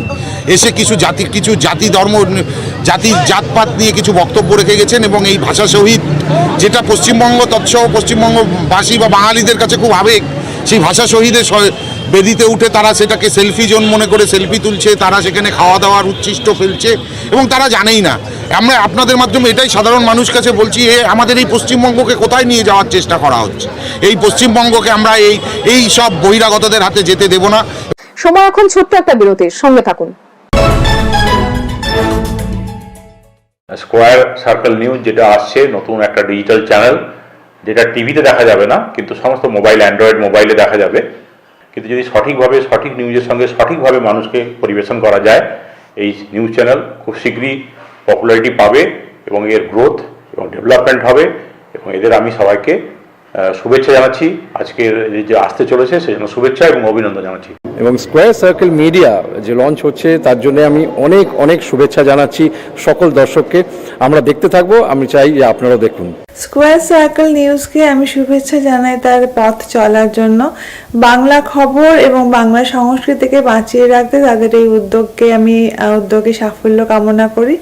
আসুন আপনারা তাদের চ্যানেল দেখুন, এটি একটি ওয়েব চ্যানেল। আপনারা দেখুন, পরস্পরকে জানান, পরস্পরকে শেয়ার করুন। তাদের এই পথ চলা যেন সুগম হয়। কলকাতায় কাজে এসে ম্যানহোলে পড়ে মৃত্যু মালদহের হরিশ্চন্দ্রপুরের 4 পরিযায়ী শ্রমিকের। এদের মধ্যে রয়েছেন একই পরিবারের 3 ভাই, প্রত্যেকেই হরিশ্চন্দ্রপুরের মালিয়ের 2 নম্বর গ্রাম পঞ্চায়েতের পূর্ব তালসুর এলাকার বাসিন্দা। দুর্ঘটনায় মৃত্যুর কথা এলাকায় পৌঁছতেই পরিবারের পাশাপাশি গোটা এলাকা জুড়েই শোকের ছায়া নেমে আসে। মৃতদের পরিবার সূত্রে জানা গিয়েছে, মৃত 4 জনই দীর্ঘদিন ধরেই ভিন রাজ্যে শ্রমিকের কাজ করতেন। মৃতদের পরিবারকে 5 লক্ষ টাকা করে ক্ষতিপূরণ দেওয়ার সিদ্ধান্ত নিয়েছে কলকাতা পৌরসভা।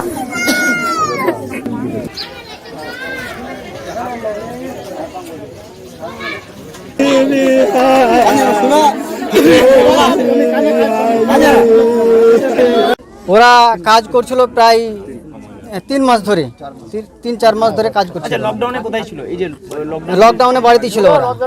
3 মাস আগে কি গেছিল? হ্যাঁ, 3 মাস আগে থেকেই যাওয়া আসা করছে মাঝে মধ্যে। এরা সব অভাবী লোক, এদের বাড়িঘর তেমন ভালো বাড়িঘর নেই, জমি জায়গা নেই। এরা খেটে খায়, বিভিন্ন জায়গায় এরা কাজ করে খায়। এরা ওই কাজ করতে গেছিল টাকার অভাবের জন্য। আচ্ছা, কোথাও কি শিখেছিল এই যে ড্রেনের যে কাজ করছিল? হ্যাঁ, এরা এর আগে ব্যাঙ্গালোরে ড্রেনের কাজ করতো, এরা আমি জানি। হ্যাঁ, এর আগে করতো। পণ্য পরিবহনের ক্ষেত্রে কেন্দ্রের জারি করা জরিমানার বিরুদ্ধে বিরোধিতা করে আন্দোলনে নামলো শিলিগুড়ির ব্যবসায়ীরা। উত্তরবঙ্গের ব্যবসায়ীদের আশঙ্কা, এর ফলে ইন্সপেক্টর রাজ কায়েম হবে। কেন্দ্রীয় বাজেটের বিরোধিতা করে শুক্রবার শিলিগুড়ির বিভিন্ন এলাকায় দোকানপাট বন্ধ রাখা হয়। কাঞ্চনজঙ্ঘা স্টেডিয়াম থেকে মিছিল বের করেন ব্যবসায়ীরা। বৈশালী ডালমিয়া অমিত শাহের হাত থেকে বিজেপির পতাকা তিনি তুলে নিয়েছেন, কিন্তু কেন এই সিদ্ধান্ত? এ বিষয়ে কথা বললেন স্কোয়ার সার্কেলের প্রতিনিধির সঙ্গে।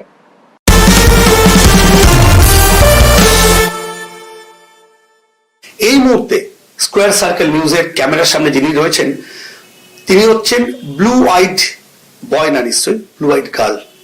তিনি আর কেউ না দেন বৈশালী ডালমিয়া। বৈশালী দি, স্বাগত আপনাকে আমাদের স্কোয়ার সার্কেল নিউজে। এবং আপনারা দেখতেই পাচ্ছেন এই যে অফিসে আমরা দাঁড়িয়ে আছি, এটা কিন্তু প্রবাদ প্রতিম, তিনি অ্যাডমিনিস্ট্রেটর, তিনি কেউ নন বৈশালীদের বাবা, আমাদের প্রত্যেকের শ্রদ্ধা সম্মানের জগমোহন ডালমিয়া। বৈশালীদি এরকম একজন বিখ্যাত বাবার মেয়ে, হওয়াটা কি কোথাও একটা বিড়ম্বনা? মানে রাজনীতির ময়দানে যখন এসছো 2016-তে, তুমি প্রবল ভাবে এলে, দারুণ ভাবে জয়লাভ করলে, একদম সেই 4 চক্কা হইচই যদি বলি আমরা, এই যে জগবুন ডালমিয়ার মেয়ে বলে কি কোথাও কোথাও বিড়ম্বনা সৃষ্টি হয় বা হয়েছে? একদমই না, কোনো একেবারেই হয়নি। কেন 2016 যখন ইলেকশনে আমি লড়তে আসি, প্রচুর মানুষই আমাকে চিনতেন না। কেন আমি, আপনি জানেন যে আমি কোনো সেলিব্রিটিও নই, আমি কোথাও অত আমাকে কোনোদিন দেখাও যেত না। আমি আমার নিজের কাজ এবং সোশ্যাল ওয়ার্ক নিয়ে আমি ব্যস্ত থাকতাম। আমাকে কিছু সংখ্যক মানুষ আমার উপর বিশ্বাস করেছেন, আর আমার বাবাকে বিশ্বাস করেছেন প্রচুর মানুষ। কেন ওনারা দেখুন, আমাকে হয়তো চিনতেন না, কিন্তু আমার বাবাকে দেখেছেন, তার স্বচ্ছ ভাবমূর্তি দেখেছেন, তার উনি কিভাবে মানুষের সঙ্গে কাজ করেছেন দেখেছেন, কোথা থেকে বেঙ্গলকে তুলে কোথায় একদম ওয়ার্ল্ডে তুলে নিয়ে গেছেন, ইন্ডিয়াকে তুলে নিয়ে গেছেন।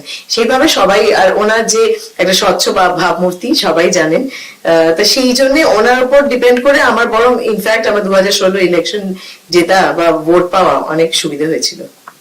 দিদি, একটা কথা উঠেই আসে যে মমতা বন্দ্যোপাধ্যায় খুব কাছে ছিলেন, কাছ থেকে দেখেছেন, টিকিট পেয়েছেন, আপনি নিজের যোগ্যতায় জিতেছেন, কিন্তু মানে কোথার থেকে তাল বা সুরটা কাটলো যে বৈশাখী ডালমিয়া যে ওয়ান অফ দা খুব ক্লোজ পার্সন ছিল, সেখান থেকে একটা মানে ওই একটা দূরত্ব তৈরি হওয়া, এটা কি মানে আপনি কাজ করছিলেন, অনেকে আপনার ওখানে বাধা সৃষ্টি করছিল, আপনি যেটা একাধিকবার ইন্টারভিউতে বলেছেন সমাজ মাধ্যমে, নাকি কোথার থেকে? আমি অজস্রবারই বলেছি, আপনি তো দেখেছেন যে 2-3 বছর ধরে আমাদের ওখানে কিছু এক্স কাউন্সিলর আছেন যারা মানুষজনকে প্রচন্ড অত্যাচার করেছেন। প্লাস আমাদের জেলা স্তরে প্রচন্ড ভাবে একটা ওনারা নিজের একটা রুলার হিসেবে ওখানে, আরেকটা আপনি বলতে পারেন প্যারালাল চিফ মিনিস্টার হয়ে গেছিলেন, যে সেইভাবে ওনারা একটা নিজেদের দল তৈরি করে নিয়ে সে বিরাট একটা অরাজকতা শুরু করে দিয়েছিলেন। তার সঙ্গে কিছু সংখ্যক মানুষ যারা এখন এক্স কাউন্সিলার্স, তখন কাউন্সিলার্স ছিলেন, তারা মানুষদের এত অত্যাচার করেছে, সেগুলোকে আমি আটকাবার চেষ্টা করেছি, এবং সেই জিনিসগুলো আটকাতে গিয়ে সেগুলো কিছু কিছু জায়গায় আটকেছি তো বটেই। সেই জন্যই ওনাদের আমার উপর অনেকের বিরক্তি, কেন যে আমি ওনাদের ওই যতটা অরাজকতা করার চেষ্টা করেছেন অতটা করতে দেয়া হয়নি বলে। ডাজন্ট ম্যাটার, আমি তাই জন্য কোনো পরোয়া করি না যে ওনারা এ করেছে। কেন আমি মানুষের সঙ্গে কাজ করবো বলেই আমি পলিটিক্স জয়েন করেছি, এবং সেটা আমি আগামী দিনে যতটা করেছি টিএমসি তে থাকাকালীন আমি খুবই আশাবাদী, এবং আমি খুবই পজিটিভ যে 2021 ইলেকশনের পরে আমাদের এমনিও এখানে ভাজপা সরকার হচ্ছে, এবং আগামী দিনে অজস্র মানুষের কাজ করা যাবে। কারণ মানুষজন আর পাচ্ছে না, সাফোকেটেড। তারা চায় যে নতুন জিনিস দেখতে চাইছে, নতুন কিছু পেতে চাইছে। কেন এখন মানুষের একদম দেওয়ালে পিঠ ঠেকে গেছে, এরপরে আর পেছনে হাঁটার জায়গা নেই। তাই জন্য যে কোনো মানুষকেই হোক, যে কোনো মানুষ, সে যে কাজের মধ্যে থাকেন, যে কমিউনিটিতে থাকেন, তাদের আর পেছনে হাঁটার যেহেতু জায়গা নেই, তাকে এগোতেই হবে। আর এগোতে গেলে ভাজপা সরকার যে উনি নিয়ে ওখান থেকে আসবে যে প্রচন্ড ভালো ভালো প্রকল্প, মানুষের জন্য প্রকল্প, মানুষের মাথার উপর ছাদ হবে, প্রত্যেকের একটা বাড়ির সামনে রাস্তা হবে, বাথরুম থাকবে, ড্রেনেজ কানেকশন থাকবে, পিওর ড্রিঙ্কিং ওয়াটার থাকবে, এগুলো মিনিমাম বেসিক এই জিনিসগুলো তো থাকবেই থাকবে। আর তার সঙ্গে সঙ্গে জানেন আপনি প্রধানমন্ত্রী আবাস যোজনা, কিংবা যে কৃষিদের জন্য, হ্যাঁ, আয়ুষ্মান ভারত, তার সঙ্গে কৃষিদের জন্য যে ফান্ড আমরা নিচ্ছি না ওয়েস্ট বেঙ্গলে, কেননা যে আমাদের একটা জায়গায় এসে আটকে যাচ্ছে।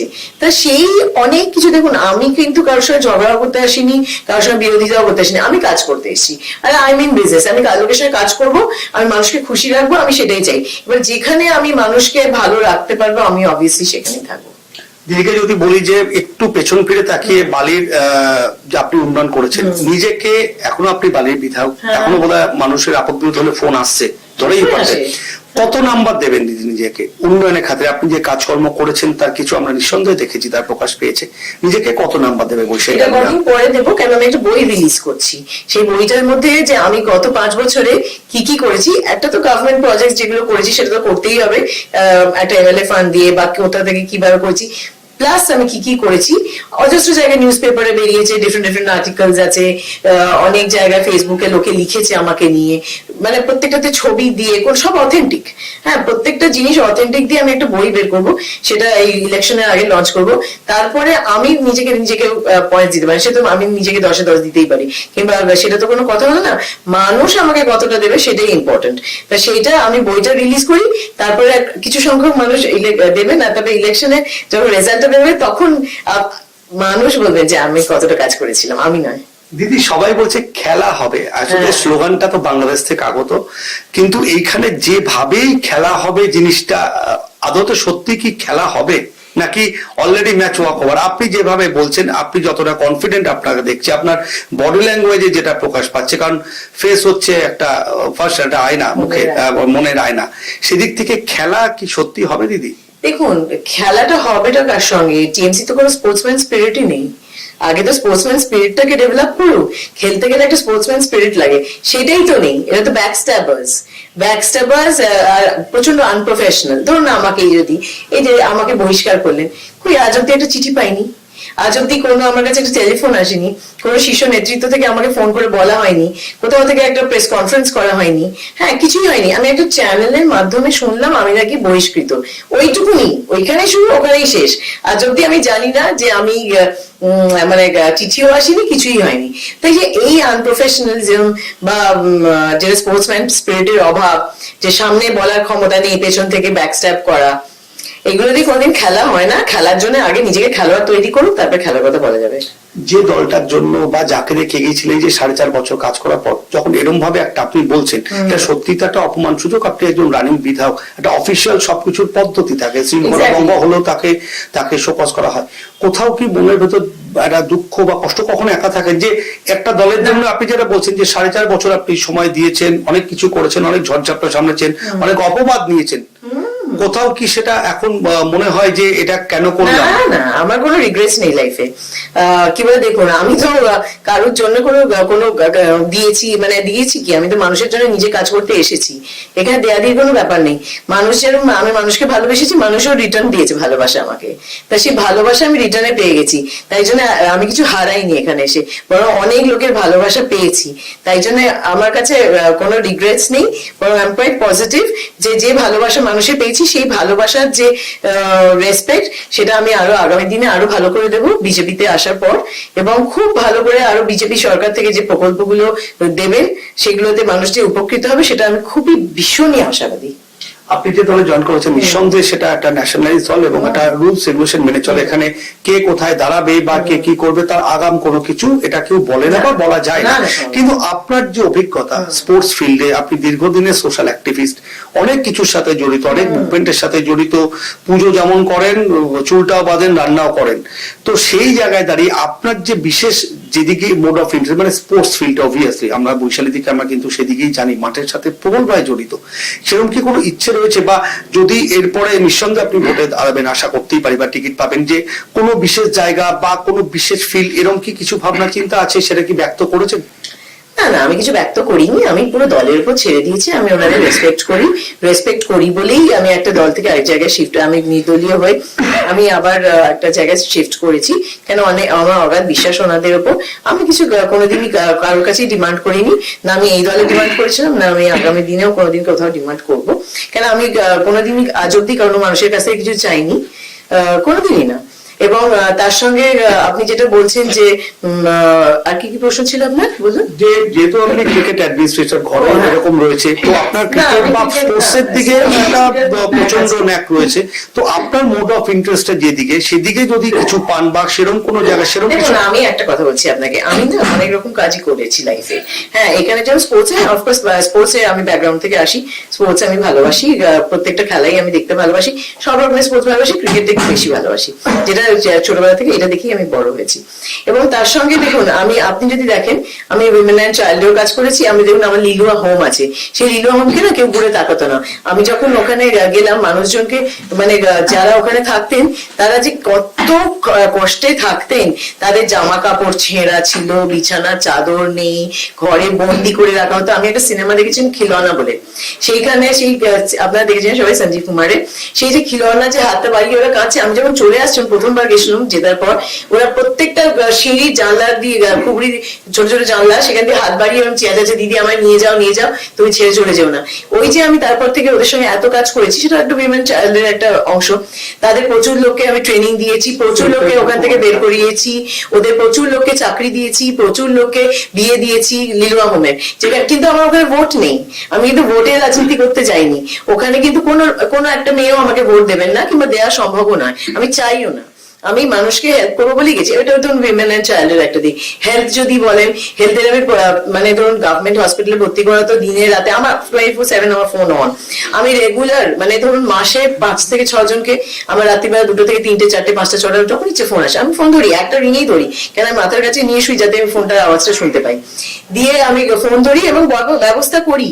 কিছুদিন আগেও একজন, আপনি যদি একটা ফেসবুকে লিখেছেন, এত সুন্দর লিখেছেন, আমার মন ভরে গেল, যে ওনার বাচ্চা মানে বইয়ের ডেলিভারি হওয়ার ছিল, তা ওনাকে কোনো হসপিটালে ভর্তি করতে পারছিলেন না, উত্তরপাড়ায় যে নার্সিং হোমে, যেহেতু আগেই একটা কিছু মানে ওনার হয়ে গেছিল, র্যাপচার হয়ে গেছিল, সেখানে ডক্টরকে ওখানে পাননি। প্লাস ওনার আমাদের অনেক জায়গায় ঘুরেছেন, গভর্নমেন্ট হসপিটাল প্লাস লিলুয়াতে আমাদের আরো কর্পোরেশন হসপিটাল আছে, সব জায়গায় ঘুরেছেন। ওই পেশেন্টকে কেউ ডিল করতে পারলেন না। তখন আমি বললাম যে তাহলে কি করবো, তখন রাত্রিবেলা 3:30 বাজে, মানে খোঁজা চলছে 1:30 থেকে চলছে, কোথাও হচ্ছে না। তখন উনি বিভৎস, তার হাজবেন্ড কাছে ফোন করে যে বউ সিঙ্ক করে যাচ্ছে, তখন উডল্যান্ডসে ভর্তি করা হলো। হ্যাঁ, উডল্যান্ডসে ভর্তি করার পরে ওনার পুরো ট্রিটমেন্ট হলো, তার বাচ্চাকেও ট্রিটমেন্ট করতে হলো, কারণ ভীষণ প্রিম্যাচিওর হয়ে গেছিল। দিয়ে তারপরে মানে ধরুন আমি বিলের অ্যামাউন্টটা বলছি না, মানে সেটা আমার বলাটা মনে হয় ফোনে টেলিভিশন ঠিক না। তো সেই সব আমি তার টেক কেয়ার করলাম। উনি বলছেন যে আমি উডল্যান্ডসে ভর্তি করবো না, কেন যেহেতু ওখানে একটা মানে একটা নিশ হসপিটাল, ওখানে I won't be able to মানে পে দ্য আমি যে ডোন্ট ওয়ারি, আপনার ওয়াইফকে তো ভালো করতে হবে, আপনি করুন। এইভাবে মানুষের সঙ্গে হেলথ নিয়ে কাজ করেছি। কত ক্যান্সার পেশেন্টস আছে, একটি মেয়ের, আপনার জানি না এত টাইম নিয়ে নিচ্ছি, একটি মেয়ে আছে যে যেখানে যার সরি আপনাকে কিন্তু এত বলছি বলে বলছি, সেখানে একটি ছোট মেয়ে, তার ব্রেন টিউমার হয়েছিল, সেখানে তার বিভৎস, সে অসুস্থ হয়ে পড়েছিল। আমাকে লিলুয়া থেকে একটি মহিলা ফোন করলেন, তিনি ফোন করে বললেন যে তার মা রাস্তায় বসে বসে কাঁদছে, তখন বাজে রাত্রি 11:30 12টা, যে তার মানে তাকে ডক্টর বলেছে যে ঘুমের ওষুধ দিয়ে দাও, আস্তে আস্তে ঘুমিয়ে পড়বে, তার ব্রেন টিউমার যতবার অপারেট করা হচ্ছে বেড়ে যাচ্ছে, আর এক একবার অপারেশন মানে 2-2.5 লাখ, আর ওদের পক্ষে ক্ষমতাও নেই, পারবেনও না। সেই বাচ্চাটিকে নিউরোসায়েন্সে ভর্তি করে তারপরের দিন সকালবেলা তার পুরো অপারেশন করিয়ে ব্রেন টিউমার বাদ দিয়ে সেটাকে জার্মানিতে পাঠানো হয়েছে। সেখান থেকে সেটা মানে জানার জন্য, তার 12 বছর বয়স, এখন একটু বড় হয়ে গেছে বাচ্চাটা। তা সেখানে তারপরে তার আগের দিন তার প্যারালিসিস হয়ে গেল, হাত আগে পড়ে গেল, পা পড়ে গেল, দিয়ে পুরো বডিটা মানে সে পুরো প্যারালিটিক হয়ে গেল বাচ্চারা 12 বছরে। দিয়ে তাকে আমি ট্রিটমেন্ট ওখানে করে, ওনারা ওটাকে জার্মানি থেকে সব করে যে এক্স্যাক্টলি কি মেডিসিন লাগবে সেইভাবে তার রেডিয়েশন আজ অব্দি চলছে করে, সে এখন সুস্থ। সে এমন সুন্দর ছবি এঁকেছে, টাটা মেডিকেল সেন্টারে 2 বছর ধরে তার ক্যালেন্ডার তৈরি হয় তার ছবিতে। তাই সেই দেখুন, এরকম আরো অনেকেই আছেন, হার্টে বাচ্চার হয়েছে সেটা নিয়ে এরকম শেষ করা যাবে না। কিন্তু আমার যেটা প্রশ্ন, যে আমরা একসময় বৈশাখী ডালমিয়াকে কিন্তু সিনেমা, এই দিকে প্রডিউসার, এই দিকটা রাজনীতির জন্য কি কোথাও একটু চলে গেল? এই যে গ্ল্যামার ওয়ার্ল্ড একসময় বৈশাখী ডালমিয়া ছিল, নিঃসন্দেহে অত্যন্ত মানে সুন্দরী, বুদ্ধিমতী, এই সিনেমা এই ওরিয়েন্টেশনটা কি আবার কি ব্যাক করবে কখনো? ইচ্ছা আছে? আমি সিনেমা দেখতে খুব ভালোবাসি। হ্যাঁ, যে কোনো নর্মাল মানুষের মতন, আমি একজন নর্মাল মহিলা। হ্যাঁ, আমি যে জিনিস প্রত্যেকটা মহিলাই ভালোবাসে, আমিও ভালোবাসি। বাড়িতে বাড়ির লোকেদের যত্ন করতে ভালোবাসি, আমি রান্না করতেও ভালোবাসি, তারপরে সব জিনিসই আমি, যে একটা নর্মাল মহিলা, সিনেমা দেখা, শপিং করা, আমি একজন নর্মাল মহিলা, একজন মানুষ, আমিও একজন মানুষ, ঠিক সেম জিনিসটাই আমি ভালোবাসি। তা সেই জন্যই বলছি যে সেই কোনো জিনিসটাই যায়নি, সবই জীবনের মধ্যে আছে। প্রায়োরিটি হচ্ছে যেটা আমার কাছে জীবনে ছিল। আপনার তোমাদের জানোই, আমাকে ছোটবেলা থেকে চেনো, 14 বছর বয়স থেকে নিয়ে থেকে আমি বিভিন্ন সোশ্যাল ওয়ার্ক করেছি, সবই করেছি। সেইগুলো, সেটা আমার কাছে বেশি প্রায়োরিটি, অনেকটা ইম্পর্টেন্ট, সেগুলোকেই আমি বেশি প্রাধান্য দিচ্ছি এবং সেই দিকেই আর কি আর এগিয়ে। শেষ প্রশ্ন, যে 2021-এর ভোট কিন্তু শিওরে একদম নিঃসন্দেহে একটা বড় লড়াই হবে, কারণ শাসক দল মনে হয় না বিনা যুদ্ধে 1 ইঞ্চিও জমি কাউকে দেবে। এই জায়গায় দাঁড়িয়ে বৈশালী ডালমিয়ার পার্সোনাল, কারণ ডালমিয়ার নামটা একটা অদ্ভুত ব্যাপার, কারণ আপনার ভাই সিবি প্রেসিডেন্ট, ছেলে আদিত্য সেও ফুটবল ঢুকে গিয়েছে, তরুণ নতুন প্রজন্ম সে তৈরি হচ্ছে, আমরা দেখছি চেয়ারম্যান একটা স্কুল কমিটি। তো এই রক্তের মধ্যে একটা এই ডালমিয়া নামের প্রভাবটা আছে, যিনি 1 ইঞ্চি জমি ছাড়ছেন না অপোনেন্টকে, এবং অসম্ভব মানে চালাক এবং বুদ্ধিমত্তায় কিন্তু সবকিছুকে বাজিমাত করতেন। এই সবকিছুর মিশেলে তৈরি হওয়া যে বৈশালী 21-এর এই রণাঙ্গনেতে কি স্ট্র্যাটেজি নেবে? স্ট্র্যাটেজি একটাই, কিছু আলাদা করে স্ট্র্যাটেজি নেওয়ার নেই। আমি যেরকম মানুষের পাশে দাঁড়িয়েছি, মানুষের পাশেই দাঁড়াবো। যেটা অন্যায়কে আগেও আটকেছি, পাবলিকে যে অন্যায় করা হয়েছিল আমি দেখেছি, তো এক্স কাউন্সিলর প্রচুর করেছে, এরকম অজস্র অন্যায় হয়েছে, সেইগুলোকে আটকাবো। একটাই কথা বলবো, আর নয় অন্যায়। আর তার সঙ্গে আরেকটা কথা বলবো যে নতুন কোনো স্ট্র্যাটেজি নিয়ে আসছি না। কেন বলুন তো, আমি এখানে কোনো অ্যাক্টিংও করতে আসছি না, কোনো স্ট্র্যাটেজিও করতে আসছি না। আমি মানুষকে সেবা করতে আসছি, কারণ প্রত্যেকটা দলেরই এম হওয়া উচিত মানুষকে সেবা করা এবং তাদের যা যা অসুবিধা সেগুলোকে সলভ করা। ঠিক সেইটা নিয়েই আসছি, এবং মানুষজন যাতে আগামী দিনে আরো ভালো থাকে সেটাই আমার একমাত্র চেষ্টা। এবং আমি শিওর 100% শিওর, নাহলে আমি যেতামই না। আমি এতটাই মানে inspired by honourable prime minister, তবে অমিত শাহজি, ওনার আমাদের যে বাংলা, সোনার বাংলা যেটা হবে, সেটা যে এত সুন্দর প্রতিচ্ছবি ওনারা রেডি করে রেখেছেন, সেটাই আমাদের কাছে একটা বিশাল একটা মানে আনন্দের বিষয় যে আমাদের বাংলা আবার সেই যে বাংলা আমাদের ছিল, যেটা ছোটবেলায় শুনেছি দিদুর কাছে, হ্যাঁ সেইভাবেই আবার সুন্দরভাবে আবার আমরা বাংলাকে ফিরে পাবো।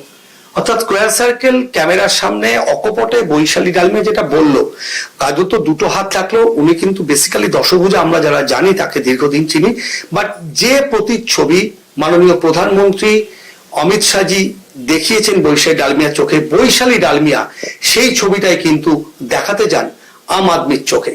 ক্যামেরায় সুধাংশুর সঙ্গে Yashwant, square circle news, Kolkata.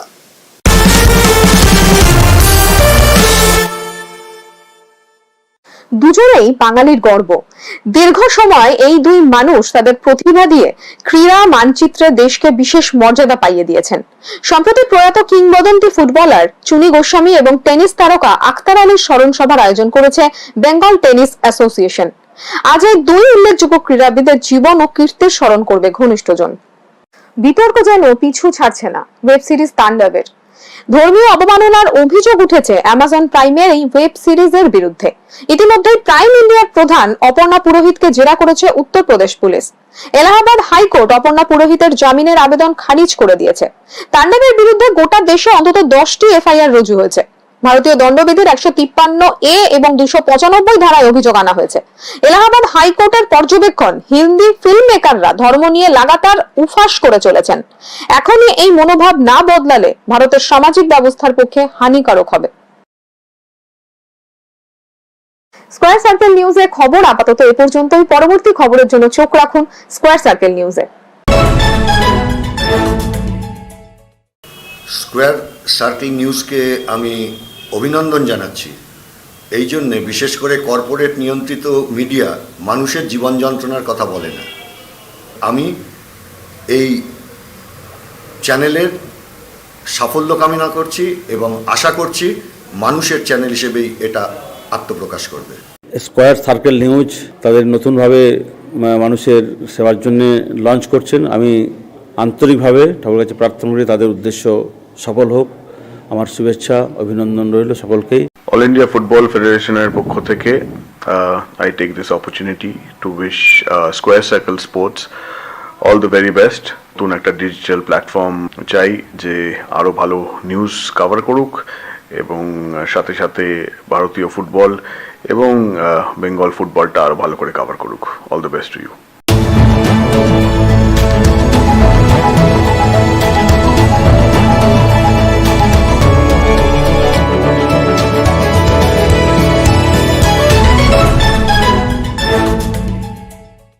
নমস্কার, আপনারা দেখছেন স্কয়ার সার্কেল নিউজ, আপনাদের সঙ্গে আমি রাই।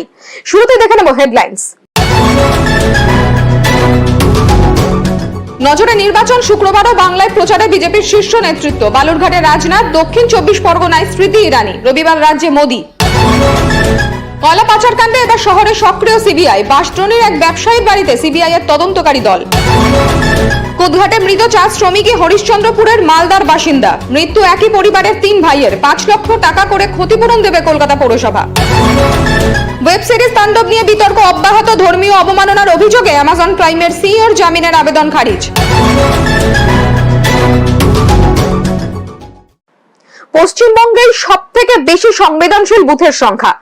রাজ্যে এই মুহূর্তে অত্যন্ত সংবেদনশীল বুথের পরিমাণ ৬,৪০০। এই সংখ্যাটা অন্য ৫ রাজ্যের থেকে অনেক বেশি। বৃহস্পতিবারের ভিডিও বৈঠকে সুদীপ জৈন আইন শৃঙ্খলা প্রসঙ্গে কড়া মনোভাব দেওয়ার নির্দেশ দিয়েছেন রাজ্য নির্বাচন কমিশনের আধিকারিকদের। কোথাও কোনো গাফিলতি থাকলে কমিশন প্রয়োজনীয় ব্যবস্থা নিতেও পিছুপা হবেন না বলে হুঁশিয়ারি দিয়েছে বলে জানা গেছে সূত্রের খবর। একদিকে যেমন জমে উঠেছে রাজনৈতিক প্রচার, অন্যদিকে প্রস্তুতি চলছে প্রশাসনেও। আগেই রাজ্যে এসে পড়েছে কেন্দ্রীয় বাহিনী, এবার একই সঙ্গে বিভিন্ন জায়গায় রুট মার্চ শুরু করলো তারা। বৃহস্পতিবার বিধাননগর, দুর্গাপুর, শিলিগুড়িতে হলো বাহিনীর রুট মার্চ।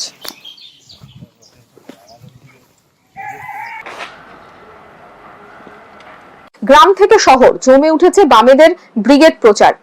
একদিকে যেমন ঝাড়খণ্ডের নেতা নিজেই গান বেঁধে নেমে পড়েছেন প্রচারে, ঠিক তেমনি শহরে চলছে ঝটিকা সফর। বৃহস্পতিবার কলকাতা হাইকোর্টের সামনে একেবারে অতর্কিত প্রচার শুরু করলো বামেদের যুব ব্রিগেড। পুলিশ আসার আগেই যদিও তারা সরে যায়, এমনকি সোশ্যাল মিডিয়াকে কাজে লাগিয়েও এই ব্রিগেড প্রচার চলছে। আমরা লড়েছি কাকদ্বীপে, লড়েছি তেলেঙ্গানায়, আমাদের নাম লেখা আছে ব্রিটিশের জেলখানায়। আমরা লড়েছি বন্য ধারায়, রামনগর বন্দরে, আজ লড়াই খেজুরি ভাঙর সিংহু টিকিটি প্রান্তরে।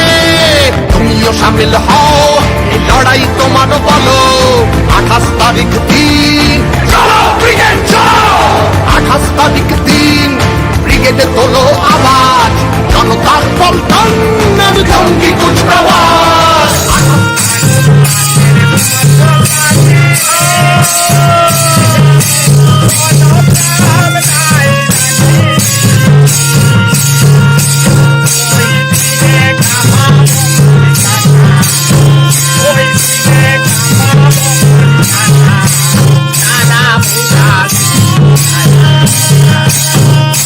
বিজেপির শুদ্ধিকরণ কর্মসূচির অনুষ্ঠানে এবার বিজেপির ছাত্র সংগঠনের বিরুদ্ধে শুদ্ধিকরণ কর্মসূচি পালন করলো তৃণমূল কংগ্রেস ও বামেরা। বুধবার অখিল ভারতীয় বিদ্যার্থী পরিষদের পক্ষ থেকে শিলিগুড়িতে পালন করা হয় ছাত্র হুঙ্কার কর্মসূচি। বেশ কয়েকজন কর্মী সমর্থক শহীদ বেদিতে চটি ও জুতো পরে ওঠে বলে অভিযোগ। তৃণমূল ও বামেরা এরম অভিযোগ করেন। শহীদ বেদিতে গঙ্গা জল দিয়ে শুদ্ধিকরণ করে তৃণমূল ছাত্র সংগঠনের কর্মীরা।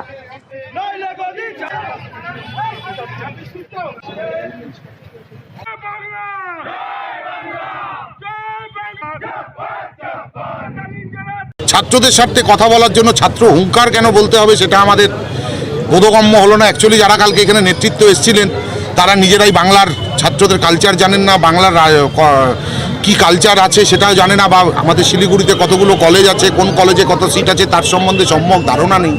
এসে কিছু জাতি ধর্ম জাতপাত নিয়ে কিছু বক্তব্য রেখে গেছেন, এবং এই ভাষা শহীদ যেটা পশ্চিমবঙ্গ তৎসহ পশ্চিমবঙ্গবাসী বা বাঙালিদের কাছে খুব আবেগ, সেই ভাষা শহীদের বেদিতে উঠে তারা সেটাকে সেলফি জোন মনে করে সেলফি তুলছে, তারা সেখানে খাওয়া দাওয়ার উচ্ছিষ্ট ফেলছে এবং তারা জানেই না। আমরা আপনাদের মাধ্যমে এটাই সাধারণ মানুষ কাছে বলছি, আমাদের এই পশ্চিমবঙ্গকে কোথায় নিয়ে যাওয়ার চেষ্টা করা হচ্ছে। এই পশ্চিমবঙ্গকে আমরা এই সব বহিরাগতদের হাতে যেতে দেব না। সময় এখন ছোট্ট একটা বিরতির, সঙ্গে থাকুন। স্কোয়ার সার্কেল নিউজ যেটা আসছে নতুন একটা ডিজিটাল চ্যানেল, যেটা টিভিতে দেখা যাবে না কিন্তু সমস্ত মোবাইল অ্যান্ড্রয়েড মোবাইলে দেখা যাবে। কিন্তু যদি সঠিকভাবে সঠিক নিউজের সঙ্গে সঠিকভাবে মানুষকে পরিবেশন করা যায়, এই নিউজ চ্যানেল খুব শীঘ্রই পপুলারিটি পাবে এবং এর গ্রোথ এবং ডেভেলপমেন্ট হবে। এবং এদের আমি সবাইকে শুভেচ্ছা জানাচ্ছি। আজকের যে আসতে চলেছে সেজন্য শুভেচ্ছা এবং অভিনন্দন জানাচ্ছি। এবং স্কোয়ার সার্কেল মিডিয়া যে লঞ্চ হচ্ছে তার জন্য আমি অনেক অনেক শুভেচ্ছা জানাচ্ছি সকল দর্শককে। আমরা দেখতে থাকবো, আমি চাই যে আপনারাও দেখুন।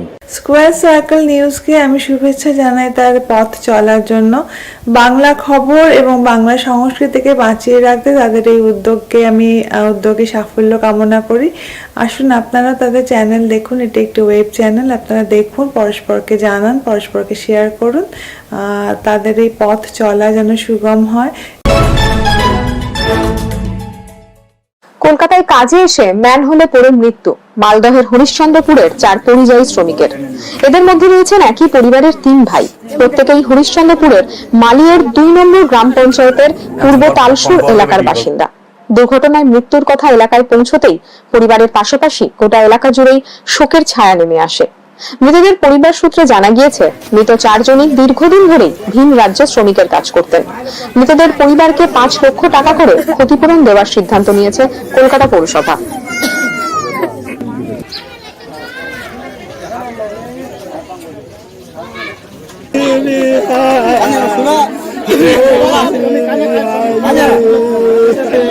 ওরা কাজ করছিল প্রায় 3 মাস ধরে, 3-4 মাস ধরে কাজ করছিল। আচ্ছা, লকডাউনে কোথায় ছিল? এই যে লকডাউনে বাড়িতে ছিল ওরা। 3 মাস আগে কি গেছিল? হ্যাঁ, 3 মাস আগে থেকেই যাওয়া আসা করছে মাঝে মধ্যে। এরা সব অভাবী লোক, এদের বাড়িঘর তেমন ভালো বাড়িঘর নেই, জমি জায়গা নেই, এরা খেটে খায়, বিভিন্ন জায়গায় এরা কাজ করে খায়। এরা ওই কাজ করতে গেছিল টাকার অভাবের জন্য। আচ্ছা, কোথাও কি শিখেছিল এই যে ড্রেনের যে কাজ করছিল? হ্যাঁ, এর আগে ব্যাঙ্গালোরে ড্রেনের কাজ করতো এরা, আমি জানি। হ্যাঁ, এর আগে করতো। পণ্য পরিবহনের ক্ষেত্রে কেন্দ্রের জারি করা জরিমানার বিরুদ্ধে বিরোধিতা করে আন্দোলনে নামল শিলিগুড়ির ব্যবসায়ীরা। উত্তরবঙ্গের ব্যবসায়ীদের আশঙ্কা, এর ফলে ইন্সপেক্টর রাজ কায়েম হবে। কেন্দ্রীয় বাজেটের বিরোধিতা করে শুক্রবার শিলিগুড়ির বিভিন্ন এলাকায় দোকানপাট বন্ধ রাখা হয়। কাঞ্চনজঙ্ঘা স্টেডিয়াম থেকে মিছিল বের করেন ব্যবসায়ীরা। বৈশালী ডালমিয়া অমিত শাহের হাত থেকে বিজেপির পতাকা তিনি তুলে নিয়েছেন, কিন্তু কেন এই সিদ্ধান্ত? এ বিষয়ে কথা বললেন স্কয়ার সার্কেলের প্রতিনিধির সঙ্গে।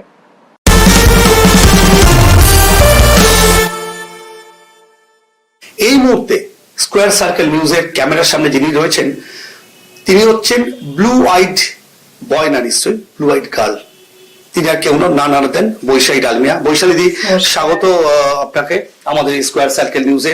এবং আপনারা দেখতেই পাচ্ছেন এই যে অফিস আমরা দাঁড়িয়ে আছি, এটা কিন্তু প্রবাদ প্রতিম তিনি অ্যাডমিনিস্ট্রেটর, তিনি কেউ নন বৈশালীদির বাবা, আমাদের প্রত্যেকের শ্রদ্ধা সম্মানের জগমোহন ডালমিয়া। বৈশালীদি, এরকম একজন বিখ্যাত বাবার মেয়ে হওয়াটা কি কোথাও একটা বিড়ম্বনা? মানে রাজনীতির ময়দানে যখন এসছো 2016-তে, তুমি প্রবল ভাবে এলে, দারুণ ভাবে জয়লাভ করলে, একদম সেই 4 চক্কা হইচই যদি বলি আমরা। এই যে জগমোহন ডালমিয়ার মেয়ে বলে কি কোথাও বিড়ম্বনা সৃষ্টি হয় বা হয়েছে? একদমই না, কোনো একেবারেই হয়নি। কেন 2016 যখন ইলেকশনে আমি লড়তে আসি, প্রচুর মানুষই আমাকে চিনতেন না। কেন আপনি জানেন যে আমি কোনো সেলিব্রিটিও নই, আমি কোথাও অত আমাকে কোনোদিন দেখাও যেত না। আমি আমার নিজের কাজ এবং সোশ্যাল ওয়ার্ক নিয়ে আমি ব্যস্ত থাকতাম। আমাকে কিছু সংখ্যক মানুষ আমার উপর বিশ্বাস করেছেন, আর আমার বাবাকে বিশ্বাস করেছেন প্রচুর মানুষ। কেন ওনারা দেখুন, আমাকে হয়তো চিনতেন না, কিন্তু আমার বাবাকে দেখেছেন, তার স্বচ্ছ ভাবমূর্তি দেখেছেন, তার উনি কিভাবে মানুষের সঙ্গে কাজ করেছেন দেখেছেন, কোথা থেকে বেঙ্গলকে তুলে কোথায় একদম ওয়ার্ল্ডে তুলে নিয়ে গেছেন, ইন্ডিয়াকে তুলে নিয়ে গেছেন। সেইভাবে সবাই, আর ওনার যে একটা স্বচ্ছ ভাবমূর্তি সবাই জানেন। তা সেই জন্য ওনার উপর ডিপেন্ড করে আমার বরং ইনফ্যাক্ট আমার 2016 ইলেকশন জেতা বা ভোট পাওয়া অনেক সুবিধা হয়েছিল। দিদি, একটা কথা উঠেই আসে যে মমতা বন্দ্যোপাধ্যায় খুব কাছে ছিলেন, কাছ থেকে দেখেছেন, টিকিট পেয়েছেন, আপনি নিজের যোগ্যতায় জিতেছেন, কিন্তু মানে কোথার থেকে তাল বা সুরটা কাটলো যে বৈশালী ডালমিয়া যে ওয়ান অফ দা খুব ক্লোজ পার্সন ছিল, সেখান থেকে একটা মানে ওই একটা দূরত্ব তৈরি হওয়া? এটা কি মানে আপনি কাজ করছিলেন, অনেকে আপনার ওখানে বাধা সৃষ্টি করছিল, আপনি যেটা একাধিকবার ইন্টারভিউতে বলেছেন সমাজ মাধ্যমে, নাকি কোথার থেকে? আমি অজস্রবারই বলেছি, আপনি তো দেখেছেন যে 2-3 বছর ধরে আমাদের ওখানে কিছু এক্স কাউন্সিলর আছেন যারা মানুষজনকে প্রচন্ড অত্যাচার করেছেন। প্লাস আমাদের জেলা স্তরে প্রচন্ড ভাবে একটা ওনারা নিজেরা একটা রুলার হিসেবে ওখানে, আরেকটা আপনি বলতে পারেন প্যারালাল চিফ মিনিস্টার হয়ে গেছিলেন, যে সেইভাবে ওনারা একটা নিজেদের দল তৈরি করে নিয়ে সে বিরাট একটা অরাজকতা শুরু করে দিয়েছিলেন। তার সঙ্গে কিছু সংখ্যক মানুষ যারা এখন এক্স কাউন্সিলার্স, তখন কাউন্সিলার্স ছিলেন, তারা মানুষদের এত অত্যাচার করেছে, সেগুলোকে আমি আটকাবার চেষ্টা করেছি। এবং সেই জিনিসগুলো আটকাতে গিয়ে সেগুলো কিছু কিছু জায়গায় আটকেছি তো বটেই, সেই জন্যই ওনাদের আমার উপর অনেকের বিরক্তি।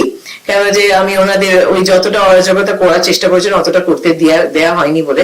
দ্যাট ডাজন্ট ম্যাটার, আমি তাই জন্য কোনো পরোয়া করি না যে ওনারা এ করেছেন, কেন আমি মানুষের সঙ্গে কাজ করবো বলেই আমি পলিটিক্স জয়েন করেছি, এবং সেটা আমি আগামী দিনে যতটা করেছি টিএমসি তে থাকাকালীন আমি খুবই আশাবাদী এবং আমি খুবই পজিটিভ যে 2021-এর ইলেকশনের পরে আমাদের এমনিও এখানে ভাজপা সরকার হচ্ছে এবং আগামী দিনে অজস্র মানুষের কাজ করা যাবে, কারণ মানুষজন আর পাচ্ছে না, সাফোকেটেড। তারা চায় যে নতুন জিনিস দেখতে চাইছে, নতুন কিছু পেতে চাইছে, কেন এখন মানুষের একদম দেওয়ালে পিঠ ঠেকে গেছে, এরপরে আর পেছনে হাঁটার জায়গা নেই। তাই জন্য যে কোনো মানুষকেই হোক, যে কোনো মানুষ সে যে কাজের মধ্যে থাকেন, যে কমিউনিটিতে থাকেন, তাদের আর পেছনে হাঁটার যেহেতু জায়গা নেই, তাকে এগোতেই হবে। আর এগোতে গেলে ভাজপা সরকার যে উনি নিয়ে ওখান থেকে আসবে যে প্রচন্ড ভালো ভালো প্রকল্প, মানুষের জন্য প্রকল্প, মানুষের মাথার উপর ছাদ হবে, প্রত্যেকের একটা বাড়ির সামনে রাস্তা হবে, বাথরুম থাকবে, ড্রেনেজ কানেকশন থাকবে, পিওর ড্রিঙ্কিং ওয়াটার থাকবে, এগুলো মিনিমাম বেসিক এই জিনিসগুলো তো থাকবেই থাকবে। আর তার সঙ্গে সঙ্গে জানেন আপনি প্রধানমন্ত্রী আবাস যোজনা কিংবা যে কৃষিদের জন্য, হ্যাঁ, আয়ুষ্মান ভারত, তার সঙ্গে কৃষিদের জন্য যে ফান্ড আমরা নিচ্ছি না ওয়েস্ট বেঙ্গলে, কেননা যে আমাদের একটা জায়গায় এসে আটকে যাচ্ছে। তা সেই অনেক কিছু দেখুন, আমি কিন্তু কারোর সঙ্গে ঝগড়া করতে আসিনি, কারোর সঙ্গে বিরোধিতাও করতে আসিনি, আমি কাজ করতে এসেছি। আর আই মিন বিজনেস, আমি লোকের সঙ্গে কাজ করবো, আমি মানুষকে খুশি রাখবো, আমি সেটাই চাই। এবার যেখানে আমি মানুষকে ভালো রাখতে পারবো আমি অবভিয়াসলি সেখানেই থাকবো। দিদিকে যদি বলি যে একটু পেছন ফিরে তাকিয়ে বালির যে আপনি উন্নয়ন করেছেন, নিজেকে এখনো আপনি বালির বিধায়ক, এখনো বোধহয় মানুষের আপদ বিরোধ হলে ফোন আসছে, ধরেই পাচ্ছে, কত নাম্বার দেবেন দিদি নিজেকে উন্নয়নের খাতে? আপনি যে কাজকর্ম করেছেন তার কিছু আমরা নিঃসন্দেহে দেখেছি, তার প্রকাশ পেয়েছে, নিজেকে কত নাম্বার দেবে বসে? এটা কদিন পরে দেবো, কেন আমি একটা বই রিলিজ করছি, সেই বইটার মধ্যে যে আমি গত 5 বছরে কি কি করেছি, একটা তো গভর্নমেন্ট প্রজেক্ট যেগুলো করেছি সেটা তো করতেই হবে, একটা এমএলএ ফান্ড দিয়ে বা কোথা থেকে কিভাবে করেছি, প্লাস আমি কি কি করেছি। অজস্র জায়গায় নিউজ পেপারে বেরিয়েছে, ডিফারেন্ট আর্টিকেলস আছে, অনেক জায়গায় ফেসবুকে লোকে লিখেছে আমাকে নিয়ে, মানে প্রত্যেকটাতে ছবি দিয়ে, সব অথেন্টিক, হ্যাঁ, প্রত্যেকটা জিনিস অথেন্টিক দিয়ে আমি একটা বই বের করবো, সেটা এই ইলেকশনের আগে লঞ্চ করবো। তারপরে আমি নিজেকে পয়েন্ট দিতে পারি, সে তো আমি নিজেকে 10-এ 10 দিতেই পারি, কিংবা সেটা তো কোনো কথা হলো না, মানুষ আমাকে কতটা দেবে সেটাই ইম্পর্টেন্ট। তা সেইটা আমি বইটা রিলিজ করি, তারপরে কিছু সংখ্যক মানুষ দেবে না, তবে ইলেকশনে যখন রেজাল্ট দেবে তখন মানুষ বলবে যে আমি কতটা কাজ করেছিলাম, আমি নয়। দিদি সবাই বলছে খেলা হবে, আসলে স্লোগানটা তো বাংলাদেশ থেকে আগত, কিন্তু এইখানে যেভাবেই খেলা হবে জিনিসটা আদতে সত্যি কি খেলা হবে নাকি অলরেডি ম্যাচ ওয়াক ওভার? আপনি যেভাবে বলছেন, আপনি যতটা কনফিডেন্ট আপনাকে দেখছি, আপনার বডি ল্যাঙ্গুয়েজে যেটা প্রকাশ পাচ্ছে, কারণ ফেস হচ্ছে একটা ফার্স্ট একটা আয়না, মুখে মনের আয়না, সেদিক থেকে খেলা কি সত্যি হবে দিদি? দেখুন, খেলাটা হবেটা কার সঙ্গে? টিএমসি তো কোনো স্পোর্টসম্যান স্পিরিটই নেই।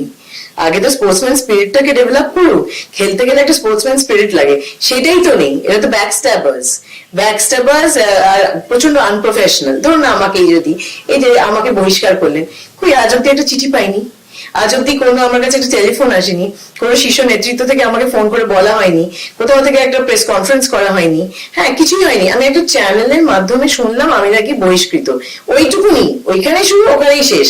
আজ অব্দি আমি জানি না যে আমি মানে চিঠিও আসেনি, কিছুই হয়নি।